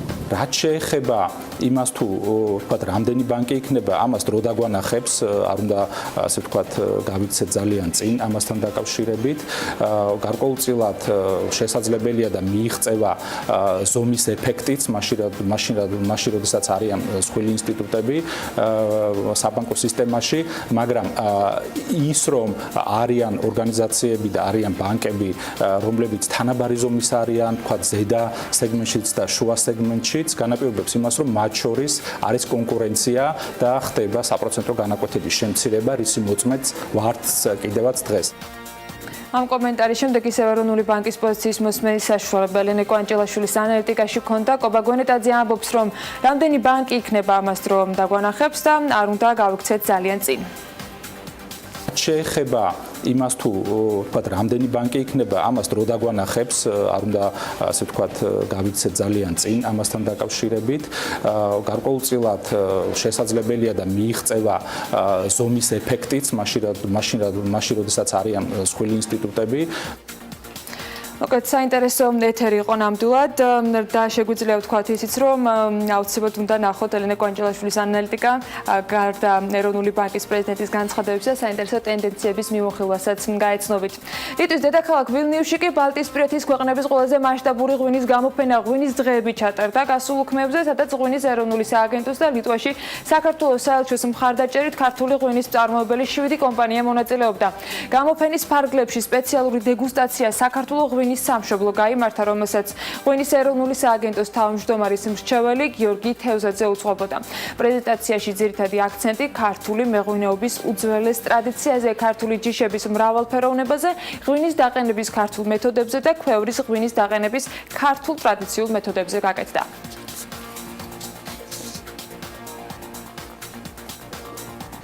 დღეს მდგომარეობით ქუთაისის თავისუფალ ინდუსტრიულ ზონაში 45 კომპანია ოპერირებს, ხოლო უახლოეს პერიოდში თიშში საწარმოების გახსნას კიდევ რამდენიმე კომპანია გეგმავს. საქმის კურსს ქუთაისის თიზის გენერალურმა დირექტორმა სასონ იბლაძემ განუცხადა, რომ ამ ეტაპზე უკვე მიმდინარეობს სპირტის მწარმოებელი ქარხნის დანადგარების ინსტალაცია, რაზეც ესპანური კომპანია $5 მილიონ დახარჯავს. მიმდინარეობს ასევე სატვირთო ავტომობილების ფილტრების წარმოებაც, რაშიც ეგვიპტური კომპანია $1 მილიონ ინვესტიციას ჩადებს. უახლოეს პერიოდში კი გაფორმდება ასევე კონტრაქტი ქართულ კომპანიასთან, რომელიც ქუთაისში სამშენებლო მასალების წარმოების გახსნას გეგმავს. აზერბაიჯანული მხარე დაინტერესებულია ასევე არმატურის წარმოებით, რაზეც სავარაუდოდ $1 მილიონ მეტი დაიხარჯება.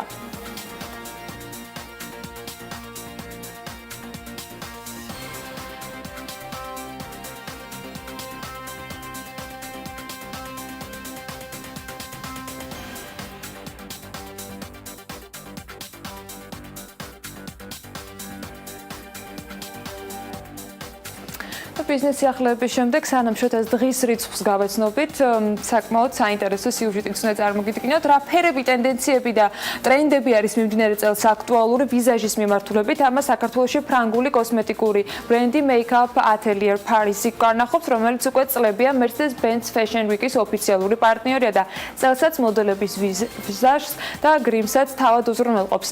ბრენდის წარმატების ფორმულა და საომავლო გეგმები მარიამ ადამიანის მიერ მომზადებულ რეპორტაჟში ვნახოთ.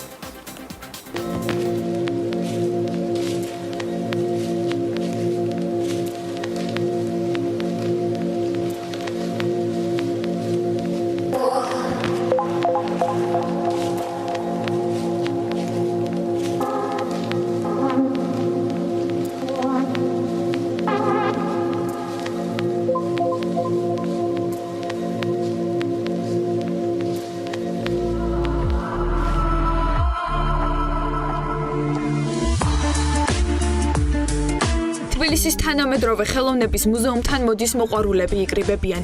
ეს კი იმას ნიშნავს, რომ თბილისის საერთაშორისო მოდის კვირეულს Mercedes-Benz Fashion Week-ს მასპინძლობს. 4-დან 8 მაისის ჩათვლით თბილისის სტილის კლასიკოსებმა, ნოვატორებმა და ამომავალმა ვარსკვლავებმა მოდის ინდუსტრიას ანგარიში ჩააბარეს და 2017-18 წლის შემოდგომა ზამთრის კოლექციები წარუდგინეს.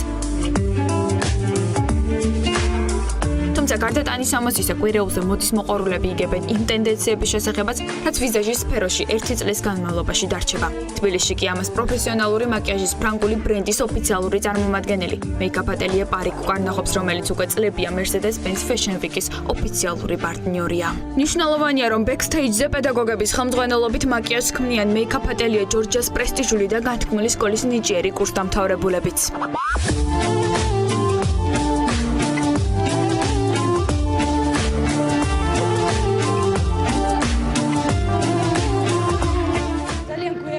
და ძალიან მნიშვნელოვანია ის ფაქტი, რომ ესე იგი Mercedes-ის პირველი დღიდან backstage-ზე მოღვაწეობთ ჩვენ, ზუსტად ჩვენ ქმნით აქ იმ ვიზუალებს, რომელიც მერე უკვე პოდიუმზე გამოდის.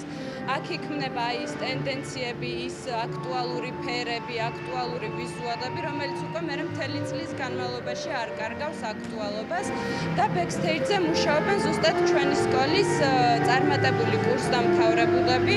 ეს მათთვისაც ჩვენი მოსწავლეებისთვისაც ძალიან მნიშვნელოვანია, იმიტომ რომ მათ აქვთ საშუალება მიიღონ უდიდესი გამოცდილება, გაიარონ პრაქტიკა.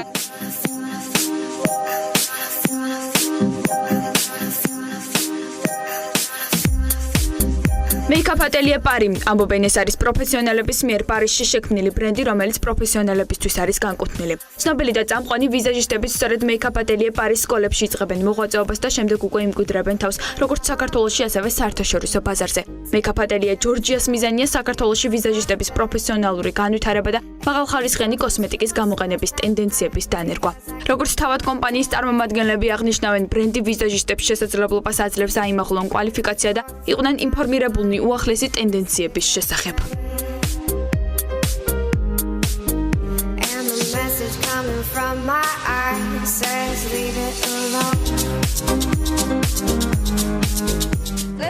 ძალიან მოდურია და ძალიან აქტუალური არის, აბსოლუტურად ძალიან ისეთი მსუბუქი სახე, ანუ კანი უნდა იყოს იდეალური, ძალიან აქტუალური არის ბუნებრივი მოვარდისფრო ლოყები და რაც შეიძლება ესე ვთქვათ მსუბუქი მაკიაჟი, ანუ რომელიც არ მატებს ასაკს. საერთოდ მსოფლიო ტენდენციაც აქეთ არის წასული, რომ მაკიაჟმა მაქსიმალურად ესე ვთქვათ მსუბუქად გამოიყვანოს სახე, იყოს მაქსიმალურად ახალგაზრდული და ჩვენც აი ამ ტენდენციებს მივყვებით.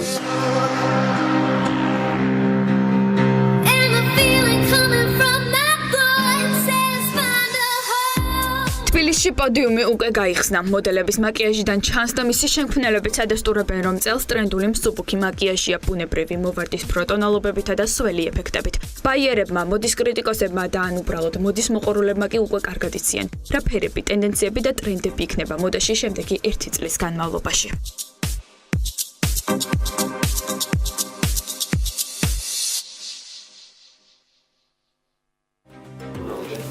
მოკლედ რეკლამის დრო გვაქვს ახლა და რამდენიმე წუთში დავბრუნდებით პირდაპირ ეთერში დღის რიცხვით და საინტერესოებით, რომელიც იქნება სწორედ პარასკევის აქტუალური და არა მხოლოდ პარასკევის აქტუალური თემის გამოხმაურება.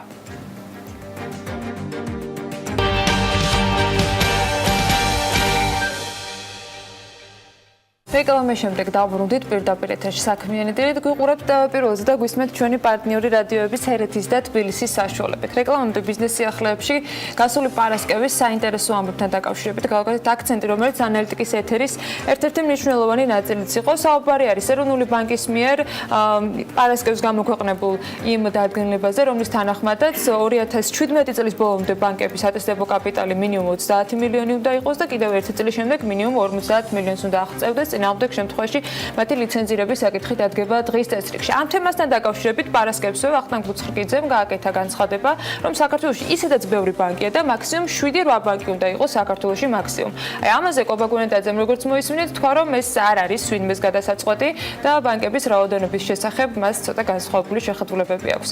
რა თქმა უნდა, ამ ყველაფერმა შოთას დღეს რიცხვზე მოახდინა გავლენა, ისე როგორ მოითმენდა და შესაბამისად დღევანდელი დღისთვის მომზადებული მასალა ჩანაცვლდა და საინტერესო რეპლიკა აქვს სწორედ დღის რიცხვით მომზადებული ამ დისკუსიასთან დაკავშირებით შოთა გისმენთ.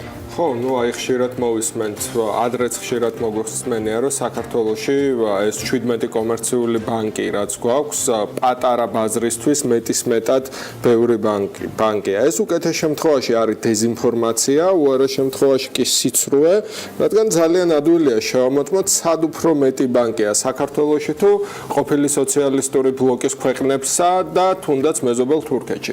სოციალისტურ ბლოკში შემავალი ქვეყნებს კომერციული საბანკო სექტორის განვითარებაში ათეულობით წელი წყვეტა ჰქონდა და გასული საუკუნეების 90-იანი გასული საუკუნის უпростоრად 90-იანი წლებიდან კერძო საბანკო სექტორის შენება ფაქტობრივად თავიდან მოუხდათ ჩვენთან ერთად.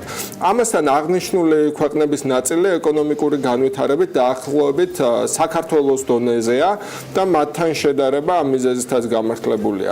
თუ მართლაც რა რაოდენობის ბანკია, ეს ადვილი შესამოწმებელია, ვნახოთ უბრალოდ 1 მილიონ მოსახლეზე რამდენი ბანკია ამა თუ იმ ქვეყანაში, აგრეთვე რამდენი ბანკი მოდის ქვეყნის მთლიანი შიდა პროდუქტის ყოველ 1 მილიარდ დოლარზე, სხვა სიტყვებით რომ ვთქვათ, რამდენი ბანკი ემსახურება 1 მილიარდი დოლარის მთლიანი შიდა პროდუქტის შექმნას, ამასთან ერთად ქვეყნის კომერციული ბანკების განვითარების დონესა და პოტენციალს კარგად ასახავს საბანკო სექტორის აქტივების თანაფარდობა მთლიან შიდა პროდუქტთან. სამივე ინდიკატორი უჩვენებს, რომ საქართველოს პოსტსოციალისტური ბლოკის ქვეყნებში ბანკების რაოდენობით საშუალო ადგილი უჭირავს.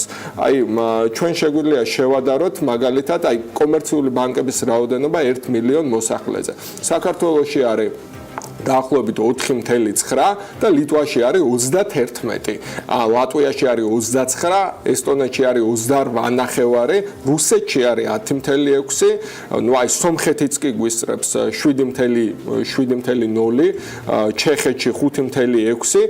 რაც შეეხება ბანკების რაოდენობა 1 მილიარდის მთლიან შიდა პროდუქტზე შეფარდება, საქართველოს აკაციის შუაშია 1.3 კოეფიციენტით და უსწრებს აი სომხეთი მაგალითად 1.9 კოეფიციენტით, ლატვია, ლიტვა, მონტენეგროც კი გვისწრებს 3.3 აქ შეფარდება და ბანკების აქტივები მთლიანი შიდა პროდუქტის მიმართ აქაც შუაშია საქართველო, აქაც მოწინავე ადგილს იკავებს ლატვია 129 ქულით, საქართველო არის 85.7, მოსდევს ჩეხეთი, ესტონეთი, რუსეთი, თურქეთი, სლოვენია, ბულგარეთი, უნგრეთი, სერბეთი თებეთი, პოლონეთი, ალბანეთი, მონტენეგრო. მოკლედ, აი ამ ქვეყნების წარმომადგენლებს უფრო ლეგიტიმურად შეუძლიათ თქვან, რომ აი მონტენეგროში ბევრი ბანკი ან ლიტვაში ან ესტონეთში ბევრი ბანკია, ორჯერ მეტად ლეგიტიმურად და ესტონეთის შემთხვევაში ალბათ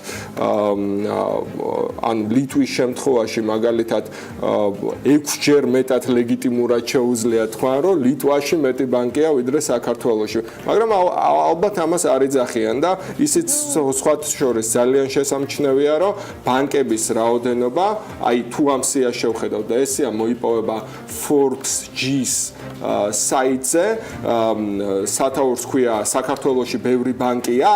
არა, ესე ქვია ამ სტატიას. შეგიძლიათ შებრძანდეთ, ნახოთ სრული სია 29 ქვეყნის პოსტსაბჭოთაც და თურქეთის და თავად დარწმუნდეთ, რომ საქართველოში არ არის არავითარი ბევრი ბანკი და აგრეთვე იმ ტენდენციაში, რომ რაც უფრო მეტი ბანკია, ანუ ამ სიაში ვინც არის, ამ რეიტინგში ვინც არის შედარებით მოწინავე ადგილზე, ის ქვეყნები უფრო კარგი ქვეყნებია ხშირ შემთხვევაში. ამიტომ უგვეშ შეგვეშინდება ბანკების სიმრავლეს. დღეს საქართველოში 17 ბანკია, საუბარი იყო იმაზე, რომ 7-მდე უნდა შემცირდეს, თუმცა ბანკების რაოდენობა დამოკიდებული იმაზე, რამდენად ეკონომიკური, თქვათ, მაჩვენებლები და რამდენად მოთხოვნადი არის ზოგადად ეს სფერო. დარწმუნებული რომ ამ თემას ჩვენ მომავალშიც გავაგრძელებთ, მათ შორის საინტერესო იქნება იმის დაცვაც, თუ კი 7 ან 10 ბანკი გვექნება ქვეყანაში, მე რამდენი ადგილზე გადავინაცვლებთ. დარწმუნებული ვარ, რომ ესეც იქნება ერთ-ერთი საინტერესო სასაუბრო თემა ამ თემასთან დაკავშირებით. პასუხი ახლა შემილია უზბეკეთი, თურქეთი, ყაზახეთის. ან სულ ბოლო პოზიციაზე გადავალთ. ხო, სადღაც მაკეთკენ, იმიტომ რომ ახლა ვარ ჩუაში, აი პირველიდან 29-მდე მე-16 ვარ 17 ბანკით და მე მოდის ეს ყირგიზეთი და რაღაცა ბელარუსი ნუ გასაგებია, ცოტა მორეჟიმო ტიპია და ნუ აი ყაზახეთი, უზბეკეთი თურქმენეთი, არ ვიცი, მგონი კაი კლუბში არ წავალთ ამის, რა ვიცი. ბანკების თემა საქმიანი დილის ერთ-ერთი მნიშვნელოვანი ნაწილი არის და აუცილებლად გაგრძელდება ეს საკითხები, თუმცა ჩვენ ორშაბათს ტრადიციას არ უნდა უღალატოთ და მედიის განვითარების ფონდთან ერთად მომზადებულ ჩვენს რუბრიკაში უკვე შემდეგი სიუჟეტი უნდა ვნახოთ და შემდეგ უკვე სტუმართან ერთად გავაგრძელოთ საუბარი. ქართულ მედიაში პერიოდულად ვრცელდება ხოლმე მოსაზრებები იმასთან დაკავშირებით, რომ დასავლეთის ქმედებები საქართველოს განათლების სისტემას ებრძვის. სფეროს გადარჩენისთვის კი უმთავრესი რჩევა ამერიკის და ევროპისაგან შორს ყოფნა. დღევანდელი რუბრიკის თემა სწორედ განათლების გარშემო არსებული მითების მსხვერპლს ეთმობა. მოდით ნახოთ სიუჟეტი და შემდეგ უკვე დალი ხომერიკთან საერთაშორისო განათლების ცენტრის ამერიკული საგანმანათლებლო ქსელის კონსულტანტთან გავაგრძელებთ საუბარს. მაგრამ ის განათლება, რა თქმა უნდა, მე ვერ რეალიზდებოდი ამ სფეროში, არა მარტო დაუშვათ ტელე ინდუსტრიაში, რომლის ნაწილიც ვიყავი და ვარ, არამედ რაღაცა ბიზნესში. დათო გოგიჩაიშვილი ერთ-ერთი იმათთაგანია, ვინც განათლება დასავლეთის რამდენიმე უნივერსიტეტში, მათ შორის ჰოლანდიაში ერასმუსის უნივერსიტეტსა და ოჰაიოს უნივერსიტეტში მედია მენეჯმენტის მიმართულებით მიიღო. დღეს დათო საკუთარ გამოცდილებას ბიზნეს პრაქტიკით დაინტერესებულ ადამიანებს თავად უზიარებს. ერთი გზა გვაქვს, რომ ჩავიკეტოთ ჩვენს ნაჭურში და აქ გავმაგდეთ და მეორეა, რომ პირიქით ვისწავლოთ და ეს ნასწავლი ისევ გამოვიყენოთ აქ. ინფორმაცია იმის შესახებ, რომ დასავლეთის ქმედებები საქართველოს განათლების სისტემის წინააღმდეგ არის მიმართული ქართულ მედიაში პერიოდულად ვრცელდება. გარყვნილი დასავლეთის თემით ხშირად სპეკულირებს რუსული პროპაგანდაც, თუმცა დასავლური სიკეთეებით ხშირად სწორედ რუსეთის პოლიტიკური ელიტა სარგებლობს. მაგალითად, სერგეი ლავროვიშვილი ნიუ-იორკში დაიბადა და კოლუმბიის უნივერსიტეტი დაამთავრა. ვლადიმერ ჟირინოვსკის შვილიშვილები შვეიცარიაში ამერიკულ ელიტარულ სკოლაში სწავლობენ. ვლადიმერ პუტინის პრესმდივნის ქალიშვილი ელიზავეტა პესკოვა პარიზში ცხოვრობს, ხოლო გეი პროპაგანდასთან მებრძოლი დეპუტატის ვაჟიშვილი ბელგიის LGBT თემის მხარდამჭერ იურიდიულ კომპანიაში მუშაობს. ვისაც რუსული პოლიტიკური ელიტისგან განსხვავებით დასავლეთის პრესტიჟულ სასწავლებლებში საკუთარი განათლების დაფინანსების რესურსი არ აქვს, ამაში მათ საქართველოში მოქმედი სხვადასხვა ფონდები და სასწავლო პროგრამები ეხმარებათ. განათლების დაფინანსების მოპოვების წინაპირობა ღია კონკურსი და შეჯიბრებითობა, ასევე საქართველოში დაბრუნება და მიღებული ცოდნის ქვეყნის სასიკეთოდ გამოყენებაა. ამ პროგრამების ერთ-ერთი მონაწილე იყო აღმოსავლეთ დასავლეთის მართვის ინსტიტუტის საჯარო პოლიტიკის მრჩეველი ნოდარ ტანგიაშვილი, რომელმაც ჩივინგის პროგრამის ფარგლებში განათლება ლონდონის სამეფო კოლეჯში მიიღო. ასევე ფონდი ღია საზოგადოების დახმარებით სწავლობდა ბუდაპეშტშიც, ცენტრალური ევროპის უნივერსიტეტში საერთაშორისო ურთიერთობების მიმართულებაზე. განსაკუთრებული მნიშვნელობა რას აქვს, რომ ადამიანს, რომელსაც არ აქვს ფინანსური შესაძლებლობა, რომ შენი სწავლა დააფინანსო საუკეთესო ევროპულ დასავლურ უნივერსიტეტებში, დასავლური სახელმწიფო ან კერძო საქველმოქმედო ორგანიზაცია გეხმარება ამ განათლების მიღებაში, იმისათვის, რომ შენ მერე დაბრუნდე შენ ქვეყანაში, ემსახურო იმ სფეროს, რომელშიც საქმიანობ და იყო გარკვეული ცვლილებების, პოზიტიური ცვლილებების გამტარებელი შენი ქვეყნისათვის. არაერთი დასავლური სახელმწიფო გასცემს სტიპენდიებს იმისთვის, რომ ქართველ ახალგაზრდებს დასავლეთის საუკეთესო უნივერსიტეტებში სწავლის შესაძლებლობა ჰქონდეთ. მაგალითად, გერმანიის აკადემიური გაცვლის სამსახურის დახმარებით ბოლო 24 წელიწადში გერმანიის საუკეთესო უნივერსიტეტებში სწავლა რამდენიმე ასეულ ახალგაზრდას დაუფინანსდა. ბრიტანეთისა და ამერიკის მთავრობების დახმარებით მოქმედი საგანმანათლებლო პროგრამების ჩივინგი და აირექსის მეშვეობით კი წამყვან უნივერსიტეტებში განათლებას არაერთი ქართველი სტუდენტი იღებს. ამერიკული მასკის პროგრამის მონაწილე იყო ქვეყნის პრემიერ-მინისტრიც. 90-იანი წლების შუა წლებში, როდესაც წარმოუდგენელი იყო სხვა რაიმე გზით მოხვედრა ამერიკის შეერთებული შტატების საუკეთესო საგანმანათლებლო ინსტიტუტებში, მე მომეცა საშუალება ყოფილიყავი მასკის პროგრამის მონაწილე. ეს იყო ჩემს ცხოვრებაში ალბათ ყველაზე მნიშვნელოვანი გამოცდილება, რომელმაც ჩემი ცხოვრება შეცვალა. უკვე 25 წელია სხვადასხვა გაცვლით პროგრამებს ახორციელებენ საერთაშორისო განათლების ამერიკული საბჭოები. მათ შორის ყველაზე მასშტაბურია ფლექსის პროგრამა, რომელიც დამამთავრებელი კლასების მოსწავლეებს ამერიკაში 1 წლის ვადით ცხოვრებისა და სწავლის შესაძლებლობას აძლევს.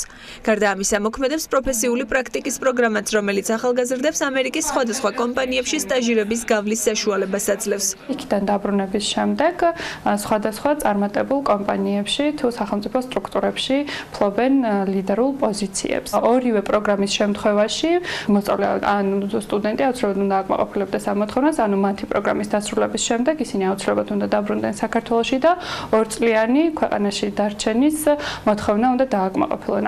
სტუდენტთა გაცვლითი პროგრამების გარდა სტიპენდიები აკადემიური პერსონალისთვისაც გამოიყოფა. ბოლო 20 წელია ბელგიისა და ავსტრიის მსხვილ სამეცნიერო ცენტრებთან თანამშრომლობს ილიას უნივერსიტეტის პროფესორი ბიძინა შერგელაშვილი. ამაში ჩართულია ძალიან ბევრი ახალგაზრდა ჩვენთან, დოქტორანტები, მაგისტრანტები და საბედნიეროდ აი ამ თანამშრომლობის წყალობით საშუალება გვეძლევა, რომ ამ ახალგაზრდების სამეცნიერო კარიერის დასაწყისშივე მოხდეს მათი აქტიურად ჩართვა საერთაშორისო თანამშრომლობაში. საჯარო სექტორში დასაქმებული პირების კვალიფიკაციის ასამაღლებლად გამოცხადებულ განათლების საერთაშორისო ცენტრის კონკურსში მიიღო გასულ წელს მონაწილეობა 53-მე საჯარო სკოლის დირექტორმა სოფო დედალამაზიშვილმა. რეალურად ძალიან ბევრი პრაქტიკული რჩევა მივიღე, რაც შემდგომში ძალიან დამეხმარა მუშაობაში აქ სკოლაში და კიდევ ერთი საინტერესო გაგრძელება, რაც ამ პროგრამას მოყვა, არის ის, რომ ხა ჩემი სკოლა არის გოტრიბ დაიმერის სკოლის პარტნიორი სკოლა. აღსანიშნავია, რომ გარდა გაცვლითი პროგრამებისა, საქართველოს დასავლეთის მხრიდან უკვე 10 წლებია იღებს ფინანსურ დახმარებას გრანტებისა და სესხების სახით იმისთვის, რომ უნივერსიტეტებში სწავლების თანამედროვე მოდელები დაინერგოს და მატერიალურ-ტექნიკური ბაზის გაუმჯობესება მოხდეს. შესაძლებლობები ნამდვილად მრავალფეროვანია და დარწმუნებულია, რომ მისი გამოყენების სურვილი კიდევ უფრო მეტად გაგიჩნდათ მას შემდეგ, რაც ამდენი შესაძლებლობა ერთდროულად თავმოყრილი ნახეთ. სწორედ ამ თემაზე გავაგრძელებთ საუბარს დალი ხომერიკთან, საერთაშორისო განათლების ცენტრის ამერიკული საგანმანათლებლო ქსელის კონსულტანტთან. მოგესალმებით, ქაბატონო დალი, მადლობა, რომ ხართ ჩვენთან ერთად. პრინციპში, თათიან, ყველა ის პოპულარული პრაქტიკული შესაძლებლობა ჩამოთვალა, რომელიც ქართველ ახალგაზრდებს და არა მხოლოდ თქვათ ბავშვებს აძლევს იმ შესაძლებლობას, რომ სწავლა გააგრძელონ ევროპაში ან ამერიკაში. რამდენად და სიუჟეტის მიზანი და მიზეზი იყო ის, რომ ის მითები დაგვემსხვრია, რომელიც ევროპისა და ამერიკის თქვათ განზრახვებს ითვალისწინებს. შეიცვალა თუ არა რამე ამ მხრივ პრინციპში წლების განმავლობაში მე მგონია რომ რაღაცა პერიოდის შემდეგ თუ ამ დისტანციაზე გადავიხედებით, რაღაცა ცვლილებები არის. კიდევ ფიქრობენ დღეს საქართველოში ისე აქტიურად და ხშირად რომ ბოროტებას ჩადიან, როდესაც ქართული ახალგაზრდების სასწავლებლად მიყავთ. დიდი მადლობა, შესაძლოა მომეცადეთ თქვენი ეთერის მეშვეობით გვესაუბრა ამ თემაზე. ჩემთვის ეს არის ძალიან მნიშვნელოვანი თემა, საერთაშორისო განათლების მიღების შესაძლებლობები და ზოგადად რამდენად მიმღებადი არის საზოგადოება, თქვათ ასეთი ტიპის წარმატების, როგორ იყენებენ ახალგაზრდები ამ ცოდნას, როგორ ადგება ქვეყანას ეს წარმატება, რამდენად ეს არის ხელმისაწვდომი საზოგადოების დიდი ნაწილისთვის არის თუ არ არის. ყველა ამ თემის არეალში ალბათ მოისაზრება ის შეკითხვები, რომელიც თქვენ დასვით. მითები, რა თქმა უნდა, წლების განმავლობაში ბევრი იყო, მაგრამ და ეს გრძელდება, იმიტომ რომ ყველანი გრძნობდა ამ რუსული რბილი ძალის კიდევ უფრო მეტზე გავლენას, რომელიც პირველ რიგში გამოიხატება ზუსტად ანტიდასავლური სენტიმენტების გაჩენით და ემოციების გაღვივებით. რა თქმა უნდა, ამ შემთხვევაში მედია არის ერთ-ერთი მნიშვნელოვანი ფაქტორი, რომელიც ამას ასე ვთქვათ, გადასცემს საზოგადოებას, მაგრამ განათლება ასევე არის ძალიან ისეთი რესურსი, რომლის მეშვეობითაც შესაძლებელია ეს მოხდეს. მე ძალიან ვამაყობ იმ შესაძლებლობებით, რომელიც დასავლურმა ქვეყნებმა, ჩვენმა პარტნიორმა სახელმწიფოებმა, მათ შორის ამერიკის შეერთებულმა შტატებმა, იმ ორგანიზაციამ, რომელსაც მე წარმოვადგენ, ამერიკული საგამართლო ქსელი Education USA, აკეთებენ ჩვენს ქვეყანაში განათლების ხელმისაწვდომობის კუთხით. ერთის მხრივ ჩვენ გვყავს უკვე ძალიან დიდი რაოდენობა, დიდი რესურსი იმ ადამიანებს, რომლებსაც მართლაც მიიღეს შესანიშნავი, კარგი, ხარისხიანი განათლება ამ ქვეყნებში. მეორის მხრივ არის საზოგადოება, რომელიც არის ძალიან მძიმე სოციალურ-ეკონომიკურ ფონში და რა თქმა უნდა, ეს სოციალურ-ეკონომიკური ფაქტორები ხშირ შემთხვევაში ქმნის მითებს, იმიტომ რომ ამ ადამიანებისათვის თქვათ ეს არის ნაკლებად ხელმისაწვდომი. ან მესიჯის მიტანა, რომ ეს თქვენთვის არ არის, ან ის რომ დასავლური განათლებით აღჭურვილი ადამიანები ქმნიან რაღაცა საფრთხეს საზოგადოებისათვის. ამის წარმოჩინება, თქვათ, დიახ, ისინი უფრო მარტივად იჯერებენ. ფიქრობ, რომ ქვეყანამ კაპიტალიზაცია უნდა მოახდინოს ყველა მისი რესურსის, ყველა იმ წარმატებისა, რომელიც ჩვენ საგარეო პოლიტიკის თუ შიდა პოლიტიკის კუთხით გვაქვს და ამ ადამიანების წარმოჩინება, როგორც ამ უშუალებელი დიდი, თქვათ, წარმატების ნაწილი. იმიტომ რომ სხვა შემთხვევაში შესაძლებელია გააჩინოს მითები ამის თაობაზე, რომ ან გაუცხოება, თქვათ, ამ ადამიანებთან, რომლებმაც მიიღეს დასავლეთში განათლება, ასე ვთქვათ, ხო, იმიტომ რომ მათი წარმატება დადგა ასეთი განათლების შემდეგ. აქ თუ არა მათ ეს შესაძლებლობები, მათ იგივე წარმატებას მიაღწიონ. ან იმ საზოგადოებაში, სადაც ხდება ამ ახალგაზრდების ინტეგრირება, დგას თუ არა საკითხი ისე, რომ მათ რესურს ჯეროვნად იყენებენ, თუ დამხტური თემით საზოგადოებას ისინი ინტეგრირებიან, მათ გარკვეულ დისკომფორტს უქმნიან, იმიტომ რომ ეს არის ახალი უნარები, ახალი ჩვევები, რომელსაც ეს ახალგაზრდები თავის დასავლური განათლების შემდეგ გადასცემენ. გადაშიშების ეს ხომ არ არის გაუცხოების ნაწილი, როდესაც აბსოლუტურად განსხვავებული მიდგომებით აქვთ ადამიანებს განათლება მიღებული, განსხვავებულ სტანდარტებზე არიან ისინი ორიენტირებული და განსხვავებულ საგანმანათლებლო სისტემის შედეგების, თქვათ, განხორციელება შეუძლიათ. ანუ სხვადასხვაგვარად ხედავენ უბრალოდ რაღაცების უწრფელად გონიათ, რომ აი ეს საკითხების, ანუ ამ საკითხების ცოდნა ისეთ საკვანძოა და ამ საკითხების ცოდნა ის არ ცოდნა ისეთ ცუდია, რომ აი სწორედ სისტემური შეუთავსებლობის გამო გონიათ რაღაცა ტიპის განათლება უფრო ნაკლებად ხარისხიანი მიუხედავად იმისა, რას ამბობს საერთაშორისო რეიტინგები და შეიძლება გულწრფელობის ელემენტიც იყოს გარდა რუსული რბილი ძალისა, რომელიც ასევე კარგად მუშაობს. მე ხშირად მსმენია ლეგენდები იმაზე, როგორ ჩავიდა ჩვენი მოსანი მოსწავლე სადღაც და გააკვირვა მე ალაპარაკა პროფესორები რომ ეს ვინ გამოგვიგზავნეთ და რამდენად აქვს არსებობის საფუძველი მსგავს მითებს.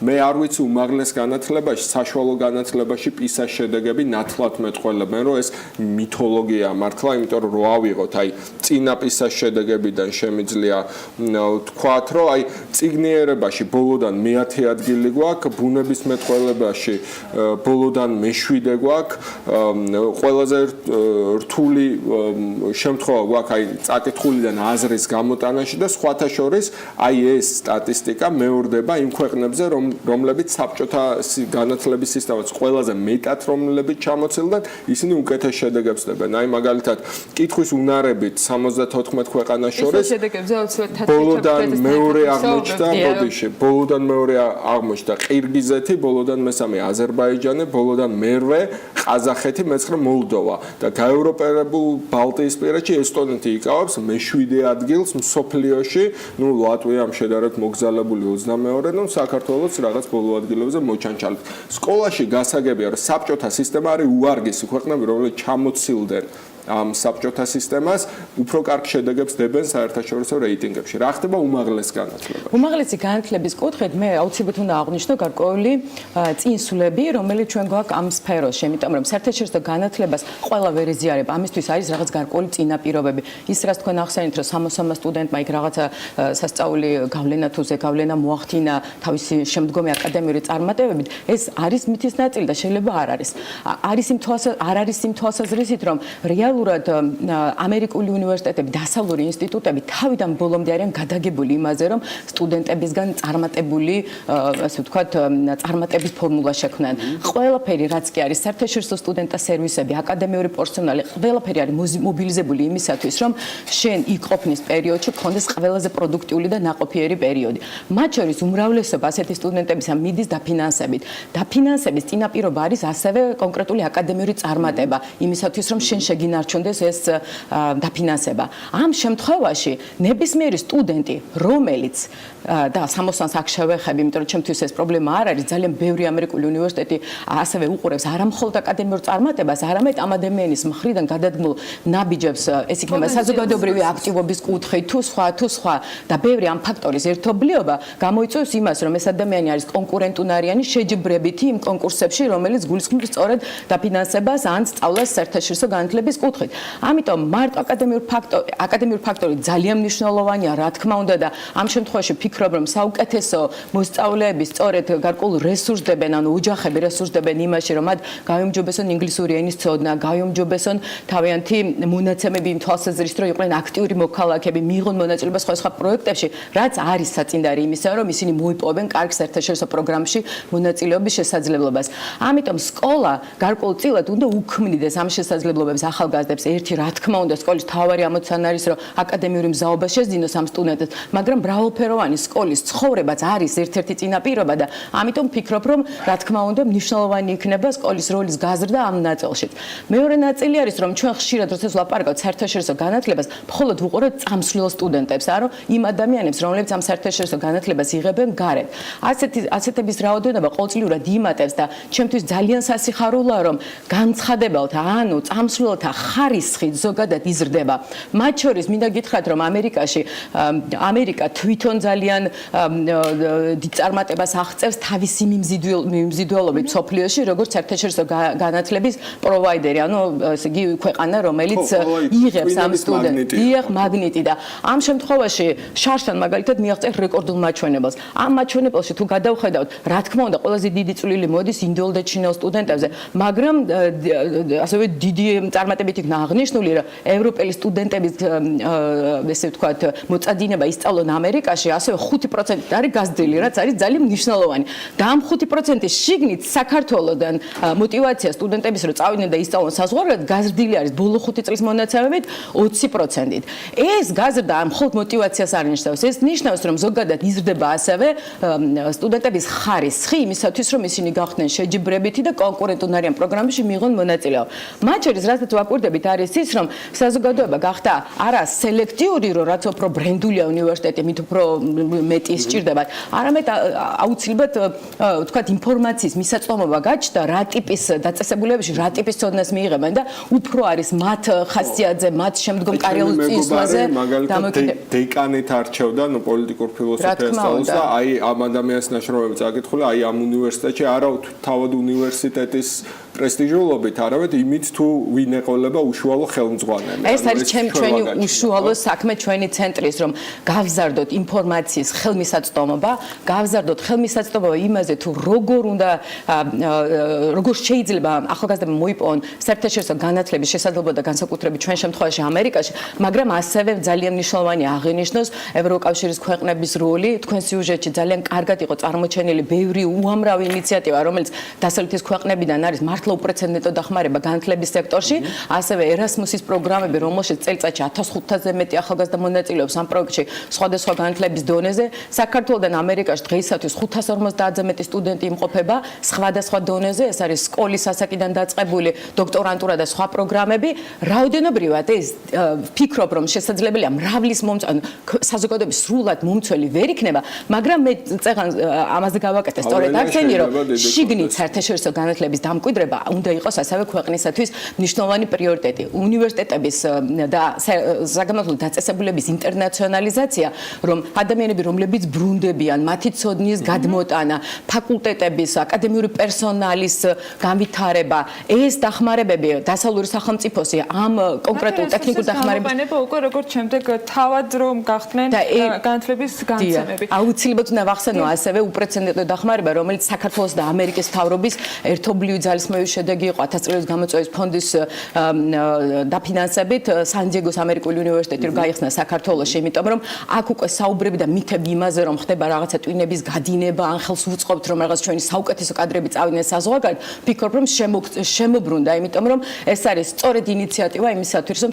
საქართველოს მომავალი ეკონომიკური განვითარების, მისი ტექნოლოგიური და ინოვაციური კუთხით განვითარების ტენდენციებისათვის საქართველოში შეიქმნა სწორედ ის რესურსი, რომელიც მიიღებს ძალიან მაღალი დონის საინჟინრო ტექნოლოგიურ განათლებას. მოსწავლეებს და სტუდენტებს ჩვენ არაერთხელ უმასპინძლებთ საქმიანი დილაში და გარდა იმისა, რომ ისი საქართველოსთვის მნიშვნელოვან კადრებს წარმოადგენენ უკვე რაღაც წლების შემდეგ, მათთვის რეალურად ვინც იღებენ საერთაშორისო განათლებას, დასაქმების ბაზარი ცოტა მეტი პრაქტიკულობით თუ გაინტერესებთ, კიდევ უფრო ფართოა, ვიდრე თქვა 3.5 მილიონიანი საქართველო, იმიტომ რომ საერთაშორისო აღიარებულ უნივერსიტეტების დიპლომებით STEM საგნების საოცარ დეფიციტს განვიცით STEM-ის გამოშვება, ინჟინრები არ ყავს და კონკურენტუნარიანობის ინდექსშიც ეს განათლება სამუშაო ძალის უნარები ყველაზე ერთ-ერთი ყველაზე დაბალი ინდექსი ქონდა, რაც თლიანად კონკურენტუნარიანობის ინდექსში ქვევით გვეკაჩება, ანუ ბიზნესი რო ჩამოდის, ადამიანს ვერ პოულობს რომ დაასაქმოს და მერე ცალკე ვიძახეთ რომ უმუშევრობაა და მომავალში აუცილებლად შეიცვლება. მადლობა ქალბატონ დალის, დალი ხომერიკის საერთაშორისო განათლების ცენტრის ამერიკული საგანმანათლებლო ქსელის კონსულტანტი გსტუმრობდა საქმიან დილაში. ჩვენ გასული კვირის ბოლოს ჯორჯიან უოთერ პაუერის ორგანიზებულ საერთაშორისო კონფერენციაზე უნდა გადავერთოთ, რომელიც წყალმომარაგების ინფრასტრუქტურის სისტემურ განვითარებას ეძღვნებოდა.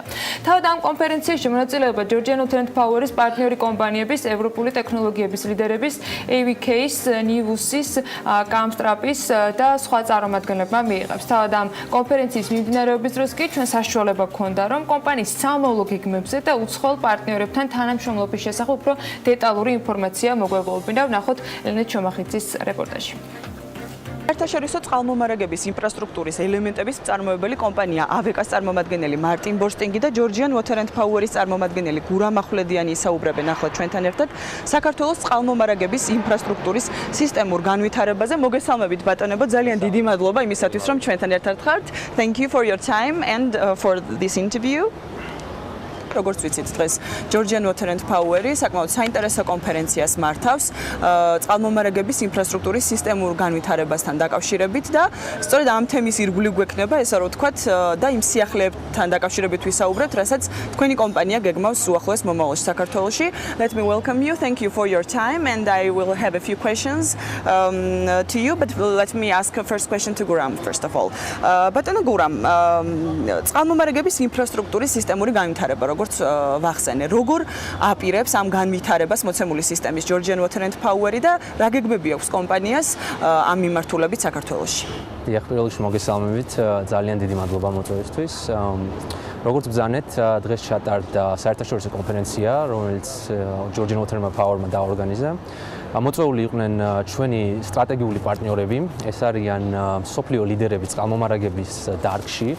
ასევე მოწვეული იყვნენ სხვადასხვა ქვეყნიდან წყალმომარაგების კომპანიების წარმომადგენლები. რამდენი პროექტი, რომელსაც ჩვენი კომპანია ახორციელებს ჩვენ პარტნიორებთან ერთად, ეს არის ჩამკეტ მარეგულირებელი ურდულების, წნევის რეგულატორების, ჭკვიანი მრიცხველების და ტექნოლოგიური ელემენტების დანერგვა, როგორც არის GIS და ERP სისტემები. როგორც ვიცი, არაერთი საინტერესო კომპანიის წარმომადგენელი ესწრება დღეს ამ ღონისძიებას. მათ შორისაა კომპანია AVK-ც. ჯორჯიან უოთერ პაუერთან უკვე რამდენიმე წლიანი თანამშრომლობა გაკავშირებთ. მოგვიყევით ამ პარტნიორობის შესახებ და ასევე იმ საკითხების შესახებ, რაზეც დღეს გააკეთებთ აქცენტს. ჯორჯიან უოთერ პაუერთან საკმაოდ საინტერესო და პროფესიონალური თანამშრომლობა გვაკავშირებს. ამ კომპანიამ დაამკვიდრა მაღალი სტანდარტები საქართველოში და გაანალიზა ხარისხიანი პროდუქციის გამოყენების ბენეფიტები. ისინი სწორად გეგმავენ სტრატეგიას თავის საქმიანობაში. GVP-ის მოგება და სარგებელი გარდა ნდობისა, რასაკვირველია, ეკონომიკური თვალსაზრისითაც საკმაოდ მაღალია. ჩვენს პროდუქციას Georgia Water and Power-ი წარმატებით იყენებს. მე ვიმედოვნებ, რომ ჩვენ ორ კომპანიას შორის თანამშრომლობა მომავალშიც ისევე წარმატებით გაგრძელდება, როგორც ახლა მიმდინარეობს. დღეს თქვენ როგორც ვიცი მასტერკლასის ჩატარებასაც აპირებთ GVP-ის ინფრასტრუქტურულ ობიექტებზე. რა სახის მასტერკლასზეა საუბარი ბატონო მარტინ? ადგილზე ჩვენ ვაპირებთ, რომ დემონსტრაციულად დავამონტაჟოთ ჩვენი პროდუქციის გარკვეული ნაწილი, მაგალითად ჰაერის სარქველები, წნევის დამწევის სარქველები და კიდევ სხვადასხვა ელემენტები, რათა უფრო თვალსაჩინო იყოს თუ როგორ ხდება ამ მოწყობილობების დიაგნოსტიკა და მათთან დაკავშირებული ხარვეზების აღმოფხვრა. ოკეი. ბატონო გურამ, სიახლეები რაც კომპანიამ საერთაშორისო ლიდერ ბრენდებთან ერთად დანერგა ბოლო წლებში საქართველოში, კონკრეტულად რას გულისხმობს და რაზე არის ესე რომ ვთქვათ ორიენტირებული Georgian Water and Power-ი? ამოდენიმე წლის წინ ჩვენ უკვე დავნერგეთ ERP სისტემა და GIS სისტემა. ჩვენ ვართ პირველი კომპანია საქართველოში, ვინც შეძლო მორი სისტემის ინტეგრაცია ერთმანეთში და რეალურად ჩვენ ელექტრონულად და ასე ვთქვათ ეფექტურად შეგვიძლია მართოთ ჩვენი ყოველდღიური საოპერაციო, საფინანსური და კომერციული საქმიანობა. ჩვენ ასე ვთქვათ ვაყენებთ რამოდენიმე ათასობით რეგულატორებს, წნევის რეგულატორებს, ასევე ჩამკეტურდულებს და ჭკვიან რიცხველებს. შედეგები აშკარად სახეზეა. ამ ასე ვთქვათ უმაღლესი ასე ვთქვათ პროდუქტის, რადგან კომპანიამ უკვე შედეგები ნახა იმ სახით, რომ ავარიების რაოდენობა ქსელზე უკვე 25%-ით შემცირდა შარშედელთან შედარებით. რაც შეეხება წყლის რაოდენობას სისტემაში, რაც არის მიწოდებული, ჩვენ შევამცირეთ ეს 7%-ით და მოგახსენებთ, რომ შიდა მოხმარების ელექტროენერგიის კომპონენტიც 8%-ით შემცირდა. ეს იმის მაჩვენებელია, რომ ასე ვთქვათ პროდუქტი, რომელსაც ჩვენი სტრატეგიული პარტნიორები გვაწვდიან, არის უმაღლესი ხარისხის და ასე ვთქვათ, ჩვენ ვფიქრობთ, რომ მომავალში ჩვენ გავაგრძელებთ ამ კოოპერაციას ერთად. მსგავს შეხვედრებს, როგორც ვთქვათ, დღეს არის, როდესაც მოწვეული ყავთ ფაქტობრივად ყველა მსხვილი საერთაშორისო ლიდერი კომპანია ამ მიმართულებით. თქვენი კომპანია ინტენსიურად გეგმავს იმისათვის, რომ მაქსიმალურად გაუმჯობესდეს ხარისხი წყალმომარაგების საქართველოში. აბსოლუტურად გეთანხმებით, ანუ კომპანიის პირველი და მთავარი მიზანი არის, რა თქმა უნდა, ხარისხიანი წყლის პროდუქტი უწყვეტად მიაწოდოს ჩვენ მომხმარებელს, ანუ ჩვენ ყველაფერს ვცდილობთ იმისათვის, რომ სწორ მიმართულებით გავაკეთოთ ინვესტიცია, რომ ეს ჩვენი მთავარი მიზანი შევინარჩუნოთ. Mr. Martin, let us talk generally about ბატონო მარტინ, მოდით ზოგადად წყალმომარაგების სისტემის გამართულად მუშაობის აუცილებლობაზეც ვესაუბრეთ. In a few words about the importance of this issue. It is very important. ძალიან მნიშვნელოვანია ნებისმიერ ქვეყანაში წყალმომარაგების ინფრასტრუქტურული სისტემა ეფექტიანად მუშაობდეს. უპირველეს ყოვლისა, სისტემის გამართულად მუშაობა რესურსის დაკარგვის ალბათობას ამცირებს და მთლიანი მარაგი სუფთა წყლად მუშავდება. სწორედ ასეთი ეფექტიანი ინფრასტრუქტურული სისტემის საწინდარია ჩვენი კომპანიისა და GVP-ის თანამშრომლობა. როგორია GVP-სთან თქვენი თანამშრომლობის სამომავლო გეგმები? ასე დაზუსტები დეტალების თქმა ალბათ ახლა გამიჭირდება. გავნარჩუნოთ ვინეთ ბატონ მარტინის ნათქვამს, ანუ ჩვენი კომპანიის ასე ვთქვათ მთავარი მიზანი არის, რომ ჩვენი ამორტიზირებული ასე ვთქვათ ინფრასტრუქტურის ასე ვთქვათ განახლება, ჩანაცვლება.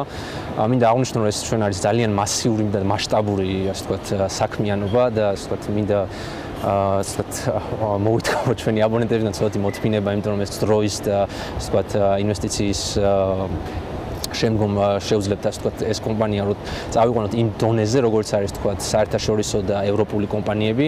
თქვენი კომპანია ინტენსიურად ნერგავს ახალ ტექნოლოგიებს იმისათვის, რომ სწორედ წყალმომარაგების ინფრასტრუქტურული სისტემა თვითონ იყოს გამართული საქართველოში.